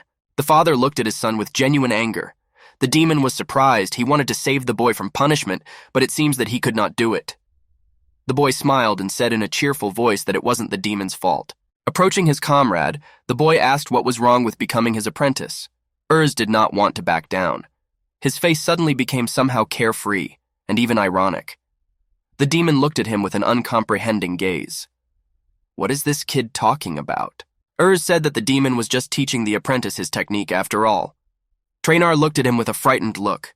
It was obvious he was worried about the boy. He held out his hand to him, trying to stop him, but the boy didn't listen to him and went forward. He was determined that he wasn't going to let all these people rob him of all that he had accomplished through this hard training. The crowd was buzzing, but the boy stood in front of them and shouted for them to listen to him carefully. He ordered them all to stop their stupid yelling, make them shut up just for a minute. Urs tried his best to get their attention. In a confident voice, the boy said that this technique belonged to his mentor who had put him on his feet. He was the only one who had supported the boy all this time. His is the culmination of his journey, and he doesn't need anyone's criticism. His father tried to stop him, but the kid wouldn't listen to him. Suddenly, he swung around and punched his father in the face with all his might. The man lost his balance and leaned backwards. The crowd was horrified. The son had hit his father. It was unthinkable. The father looked at him sideways and didn't realize what he was doing. In a firm voice, the kid said that was the last time he would call him father. He was in pain all the time. It was hard on the boy. You could see how hard every word was for him. He was compared to his father all the time and expected him to do better. But his father never even looked in his direction. Not even when they called him a second-generation loser. Here's a guy coming back from his dad saying he doesn't want to be his kid anymore. I wish he'd never been born. When the man heard that, he was stunned. He didn't know what to say. The crowd screamed for everyone to grab the little bastard. He should have been banished. The father tried to call out to his son, but he wouldn't listen. The crowd roared. It was a disgrace. The boy had become a traitor to the warriors. Princess Fiona, along with Fu, ran towards the boy, horror on their faces. Urs sarcastically asked, did they come to scold him for betraying his father and all the people? The great demonic spiral. Urs's breakthrough spiral was exactly his invention. He used it again, billows of smoke flying in different directions. The girls closed their eyes to keep the dust out of their eyes. They didn't have time to say anything because the guy immediately disappeared. There was a huge hole where the kid had just stood. No way he went underground. Everyone was shocked. This had never happened before in the night's time. People leaned over and looked down the hole trying to find the kid. They didn't want him to leave. They didn't know what was happening to him. It was awful. The hole was very deep, its gulf going deep down, and it looked ominous. The dark abyss of the hole beckoned. Urs held his hand in front of him, from which a demonic spiral burst out and cut his way forward through the thickness of the earth. Images from his childhood came back to his mind, back when they were carefree children and played together in the yard. He remembered those moments when his mother never gave him the attention he deserved. He remembered the moment of Sadis's graduation. He remembered his maid's face and her words that she would never have abandoned the young master. Now his memory was only of her terrified face when she first saw the guy use the demonic spiral. Tears came to the guy's eyes. He knelt and screamed the vast night sky, all the pain he'd saved up all these years, all the resentment he had for the other people for not recognizing his strength ever. He fell to the ground, whimpering. The guy was cursing with all his might. He couldn't do anything. Inside him was a nightmare of different emotions. The demon looked at him from the side. The boy could not even get up. M felt very sorry for his comrade, for this child. At a young age, he had experienced a great deal, which is to be expected. The breakout limit is Eakins. Moreover, he used the breakthrough spiral twice. It's not allowed. He doesn't have much magic energy to use such a powerful spell. The demon began to speak uncertainly. He said that at that tournament, a part of him was hopeful. The words came out with great difficulty as he watched his friends suffer. The demon remembered Urz's words to his father. He had seen a different side of the boy at that tournament. He remembered Urz's enthusiastic face when he said he wanted to finally be recognized, and he stepped out of his father's shadow. The events that had happened so recently flashed through my mind. Urs rose to his feet and shouted that the world wanted him to be the perfect hero. They didn't even think he could be stronger. Tears rolled down his cheeks, burning his skin. It was so sad. The demon tilted his head and lowered his gaze. He was sorry it had happened, but there was nothing he could do. But there's only one way to fulfill his wishes.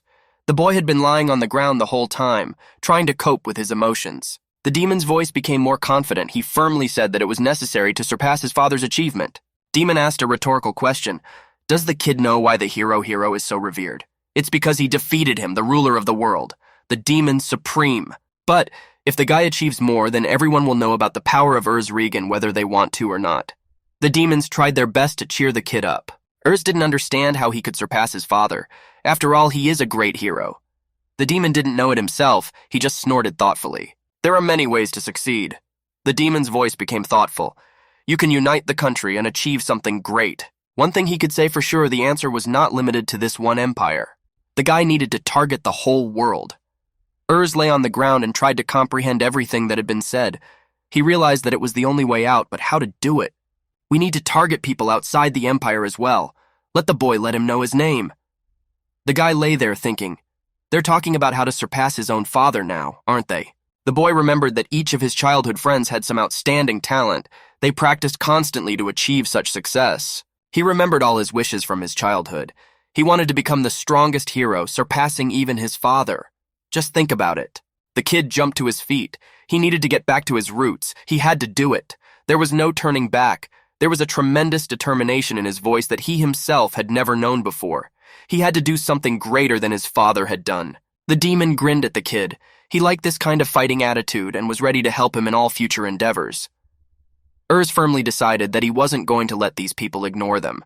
The boy said they were going to the ends of the earth. The two of them stood, gazing wistfully at the night sky full of millions of glowing stars. The guards wondered where the boy had disappeared. They asked each other if anyone had seen the child, but they searched all of 5th Street to no avail. One of the guards said he wasn't on 2nd Street either. Damn it, where's that child? The commander didn't know where to put himself with excitement. Suddenly, some little old man came up to them and asked, what's the reason they're turning city blocks upside down? Did something happen? The guard turned to look at him. The man turned to the old man and asked if he knew what happened today at the tournament.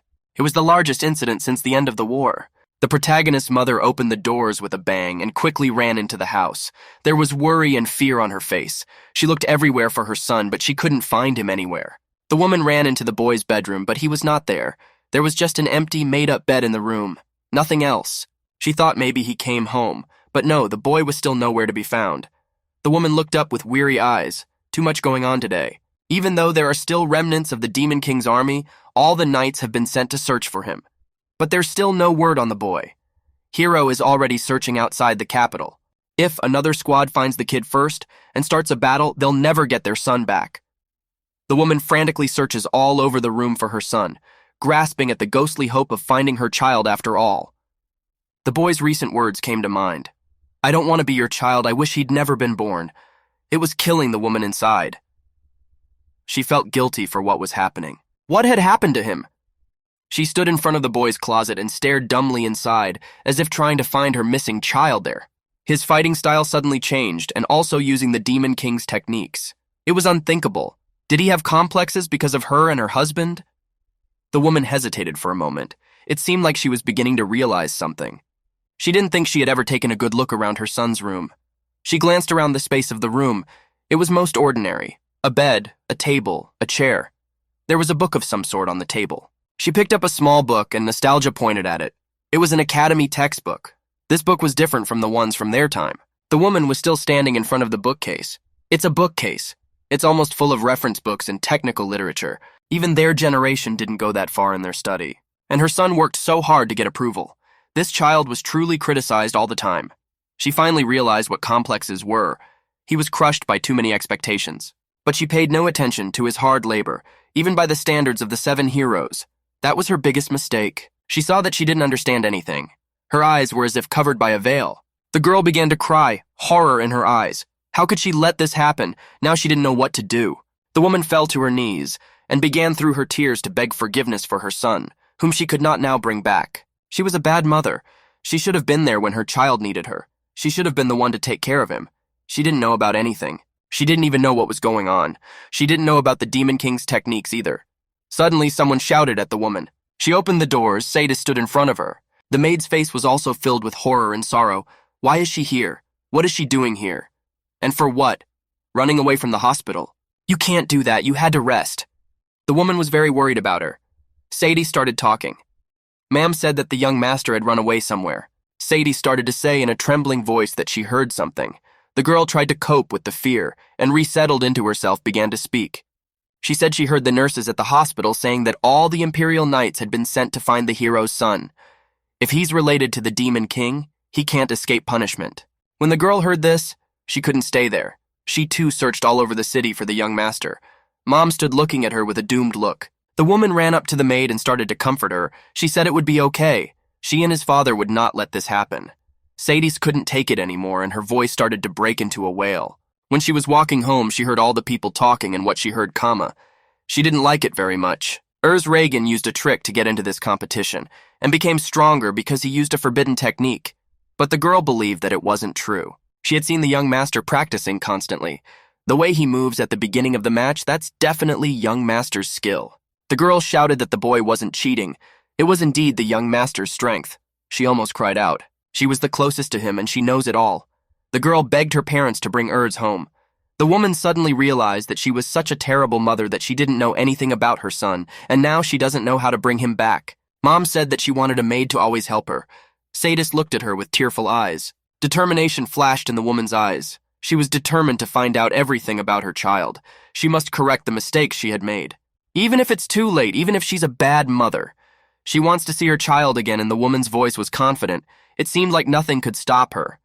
That's what was called maternal instinct. Fiona, along with Urz's childhood friends, were also looking for the kid. They couldn't let their friend just go missing. Urz smirked and asked how long they had been on the road. The demon smiled, faltered, and began to speak softly. He said that the two of them had been walking for about 4 hours. Urz clutched his head. Shit, that's not too long. But immediately the boy pulled himself back. No, he's determined to outdo his father, so he'd have to do everything he could to do it. The boy proposed to make camp here. They were walking through a thick forest. The boy asked Demon, "He knows how to make camp, doesn't he?" Demon nodded affirmatively, but there seemed to be a lie hidden in his words. All the knowledge necessary for survival is in his head. Trainer's voice was resolute.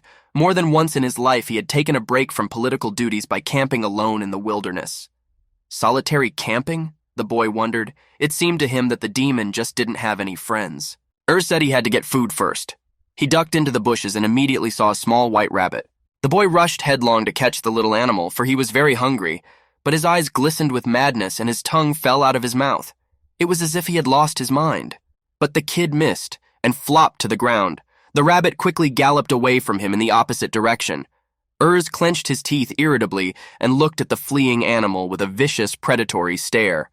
The guy started lunging after the beast again and again, until he hit his forehead right into a tree and flew off in the opposite direction. Urz lay exhausted on the earth. Shit. He couldn't keep up with this brute. The demon looked at him contemptuously. It was unsurprising. Small animals are usually hunted with small arms, and the trees, grass, and horrible roads make for poor traveling conditions. The guy's only fought on flat ground, so he's in a favorable position. Urz lay on the ground and watched the rabbit, which was approaching in his direction with quick steps. The cute little beast smiled carefree and looked forward. Urz made a predatory expression on his face and was determined to finally catch this beast. The demon only silently watched it all from the side. It couldn't be helped. Gonna have to help this little guy out. Urz? Lying on the ground, he looked unhappily toward the demon. The boy rose to his feet again, and almost on tiptoe came up behind him too. The little beast saw and felt everything. Urz furiously reached out towards him, trying to catch him. Madness glistened on his face. The kid was really hungry and would do anything to catch anything. But the little beast came back again, and the boy flew to the ground, and the rabbit only squealed happily and ran away from his hunter. He's been working on his dynamic vision, reflex development, peripheral vision. The decision to instantly perceive the surrounding terrain. Thanks to this, they will determine the most efficient path. The demon said it would show him the way. It's like a beam of light. Trainer loudly ordered the guy to jump in the bushes for hours. That's easy for a kid who played Magic Ladder all day long, right? Which he'd developed before suddenly came in handy here. It was not in vain at all. Soon he did catch the little animal. The boy held the rabbit with his clinging paws. He finally did it. Urz lifted the rabbit up and shouted for joy. He had finally caught it. The demon rejoiced too. Finally, now next step. In a cold voice, the demon said that now they should start cutting the meat. Urs looked at him with a frightened look. This guy didn't see that coming. Cutting, the demon asked, wasn't it obvious? First you have to kill the rabbit quickly and then exsanguinate it. Hearing such scary words, the guy shook. Wait a minute, is this one supposed to be done by him? The demon ironically asked. Does the guy see anyone else here? Urs was beyond terrified. Just don't let the guy say he doesn't want to do it because he feels sorry for the rabbit. Urs was stunned, he was very hungry, but he felt sorry for killing the poor animals. Suddenly a crunch was heard from the bushes. There were 2 more white rabbits. The little beasts looked at him pitifully with their black eyes. Why are they looking at him like that? Are they family? The sight was incredibly cute and heartbreaking. Urs didn't know what to do. Don't let them look at him with those eyes. He's just trying to survive. The little white rabbit trembled in his hands with fear. Urs couldn't stand it after all and let the little beast out in the wild. He would call it a shooting star. The little beast happily galloped in the opposite direction. His life was saved. The demon is furious at this act, so what the hell is he doing? Trainer ran up to him and screamed. Why did he let him escape? And the boy didn't know what to say and just turned away. Trainer continued to rage. Does the guy even realize his situation? If he doesn't eat, he'll starve to death. His nobility is only making the situation worse. The guy hummed to himself. The demon wanted to say something else, but hesitated half a word and turned in the opposite direction. The boy asked him what was the matter. There was a strange noise coming from far away. It sounded like some heavy thumps. Soon the guy heard it too and was stunned. In front of them stood a huge creature with horns on its head. Its muscular body was almost covered by the sun. In his hands, the monster held a huge sack. The face of the monster was truly terrifying. Its dead eyes glistened with lifeless blackness. 2 huge fangs protruded from its mouth. And what kind of monster is that? Guy and the demon were surprised and wary as they looked in the direction of the monster. Ogres are a race of demons with extraordinary strength and fighting skills. They are ferocious and cruel. A great number of people have been killed by these monsters. When the boy was little, he was told that if he didn't behave well, he would be eaten by an ogre. In a concerned voice, the demon said their business was bad. Ogre is one of the most powerful demons in the world. It's reckless to challenge him now.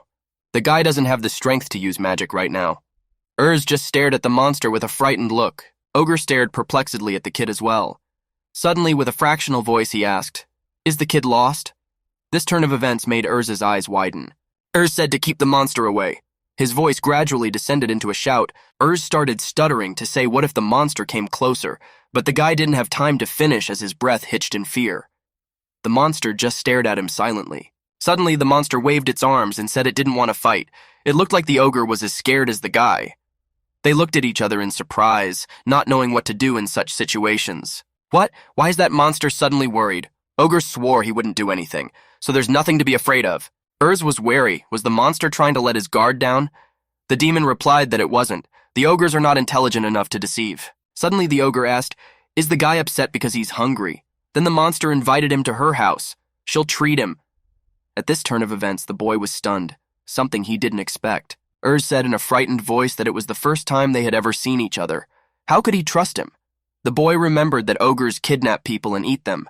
It's just like in the books. But the demon flew up behind him and told him to calm down. He doesn't want to kill him. Sounds like the ogre is really worried about him. The boy was about to object. The monster seemed to realize something. No wonder humans are afraid of ogres. He apologized for not thinking of it. It was a surprisingly polite ogre. He asked the guy to at least let him show him the way into town. It was pure discrimination because of racial prejudice.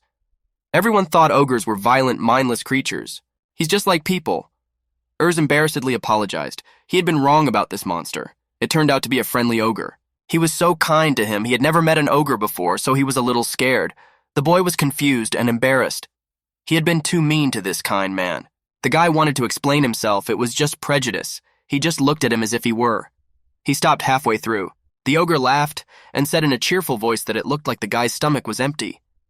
Urs was even more embarrassed. Soon they followed the tall ogre, who turned out to be incredibly benevolent. The demon flying after them. Ogre turned around and asked the kid what his name was. The boy answered that his name was Urs. Urs thought that if he said his last name, the ogre might recognize him. The ogre said Urs was kind. The boy wondered, is he kind? Really, the ogre nodded his head.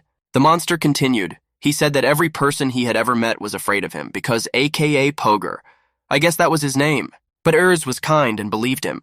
The boy wanted to object, but the ogre wouldn't listen to him. Urs said he was no better than the others after he had yelled at him. Ogre good-naturedly said that the guy apologized after all and accepted his help. That makes him happy. A wide smile appeared on the monster's face. Wonder if this ogre is so calm, isn't he a little too kind? Soon they arrived at their destination. AKA walked up to a huge house that looked more like a barn. He said this was where he lived. AKA politely apologized for the mess. Next to the house, there was a vegetable garden. The boy was unsurprised by this. Ogre confirmed that he had a small vegetable garden. He grows vegetables here. The boy asked, "Does he live here alone?" The ogre opened the big creaky door and invited everyone to come inside. He confirmed that there is no one here but him. The house was simple but cozy. There was a hole in the middle with firewood in it, probably a fireplace for the ogre. There were large sacks everywhere and equally large vessels. The room was really big, just as big as its inhabitant. AKA cordially invited the boy to take a seat. He said he'd make dinner for now. The boy would have a look around for a while. It's not at all like the houses they build in the Empire, the size of the furniture and tools.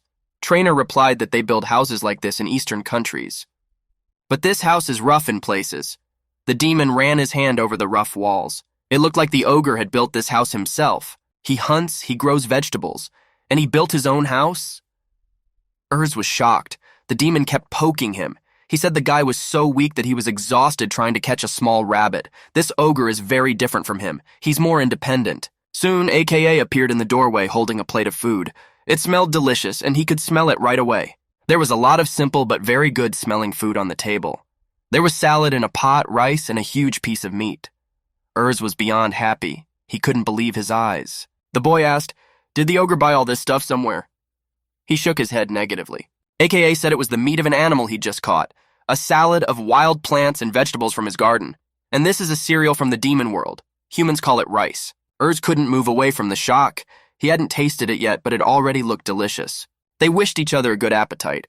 The boy stabbed a huge piece of meat with his fork and brought it to his mouth. He immediately smelled the incredibly delicious flavor. As soon as he started chewing, an explosion of emotion seemed to resound in his head. It was a gently flowing gravy, the meat with a crispy crust penetrating his stomach. It was truly bliss. This juicy rice. It's more rich than most rice. The boy couldn't remember how happy he was. It was delicious. Tears of happiness ran down his cheeks. This fresh, juicy salad. Sadis would get mad at him if he didn't observe the rules of decorum. He shredded the lettuce along with the meat and rice onto his fork and shoved it into his mouth. The guy crunched in satisfaction, the flavor spilling over his mouth like a river. It was simply delicious. This ogre was an amazing cook. Suddenly, AKA turned to the guy. He asked, "Why is he crying?" Urs took his eyes off the food and looked toward the ogre. AKA tearfully asked, "Is it really that tasteless?" Urs couldn't say a word because his mouth was full of food. He couldn't speak with his mouth full. He couldn't object to anything. The boy put out his hand, showing that he wanted to finally receive the food. The ogre looked at him in surprise and fear. He was ready to burst into tears of grief now. Finally living, the guy apologized and said the food was really good. He hurried up and made a weird face. Very shy, the guy said, crying because he's confused. Actually, he ran away from home. Ogre looked at him in surprise. Urs said in a sad voice that he couldn't tell him how it happened. He just can't go home, that's why. There was a short pause. The guy jumped up from his seat and full of determination said that's why he figured he'd figure it all out himself. But the truth was he couldn't even find enough food for today. With each passing second, the boy was getting more embarrassed. But now that he's eating ogre food, he remembered his home. The boy cried again with grief. He said that all those sad thoughts made him cry. Urs, through his tears, thanked the kind ogre. He just sat there, smiling at him. Suddenly, he held 2 fingers up to the boy's face, just as Urs had done when he tried to say something. AKA said in a good-natured tone that he should thank the guy too. In a gruff voice, he said that although he was a big, scary ogre, he couldn't stand fighting. People are afraid of what ogres look like. So he went into the woods so that no one could be frightened by the sight of him. AKA asked the guy to tell him they had him. The guy was surprised. Ogre said he thought that if he got to know the people better, it might be able to make friends.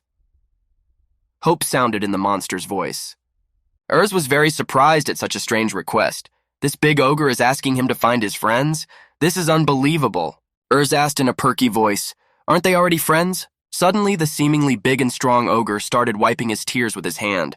He said that the guy was really very kind. Urs was stunned by this and didn't know what to say at all. From childhood, he was surrounded by people who always looked down on the guy, her classmates who wanted to be friends with him, only because he was the son of a hero. The kid never thought he'd have friends he could socialize with as an equal. Ogre was starting to calm him down. Glittery tears appeared in the kid's eyes. At that moment, he realized how right he had been to leave the Empire. The demon watched it all in silence. Son of the man who once defeated a demon king, called demon a friend? That was very strange. Ogre pointed his huge finger at the forest path. He said there was a river just down the path. If the boy follows the river to the other side of the mountains, he will reach the town. Urs bowed in farewell and thanked the ogre heartily for his hospitality. That monster cleaned the guy's clothes wonderfully. AKA said it wasn't difficult at all. AKA asked the kid, is he sure he doesn't want to go home? Urs sadly replied that he couldn't go back there anyway. Urs asked the ogre if he wanted anything from the city. The guy needed to get out of the empire, but after all the ogre had done for him, he wanted to thank him. They just became friends. Won't he be lonely? One day the boy would come back to him. AKA smiled and said that Urs was truly kind. A small tear appeared in the monster's eyes. Urs asked him what he wanted, furniture, and replied that what he really wanted was to try the cakes. The guy was surprised. AKA had heard that the cakes made by humans were sweet and lush and delicious. He wished he could try them just once. Urs smiled widely. He understood the request and would definitely fulfill it. Urs turned and said goodbye, saying that he would be back soon. Suddenly, the ogre asked him to wait a bit. He held up his large palm to the boy. And there was some kind of strange amulet with the image of a demon in it. Urs wondered, what is this? AKA replied that it was a talisman from his hometown. Embarrassed, he said it was handmade, so it was a little sloppy. Urs looked at the gift gratefully. The guy asked the ogre, did he make it himself? He nodded his head. AKA said with some concern that he wants to make the boyfriend adventure as safe as possible. He hopes the talisman will ward off any danger from him. Urs thanked his new friend heartily and said with confidence that he would treasure the gift. AKA smiled broadly once more and put 2 fingers forward. Urs clutched the talisman to his chest. He would never forget this. He will never forget Ogre Akka's tears of happiness. Urs waved goodbye. The boy who had found a new friend was on his way again. The ogre stood outside his cabin and gave the boy a friendly wave.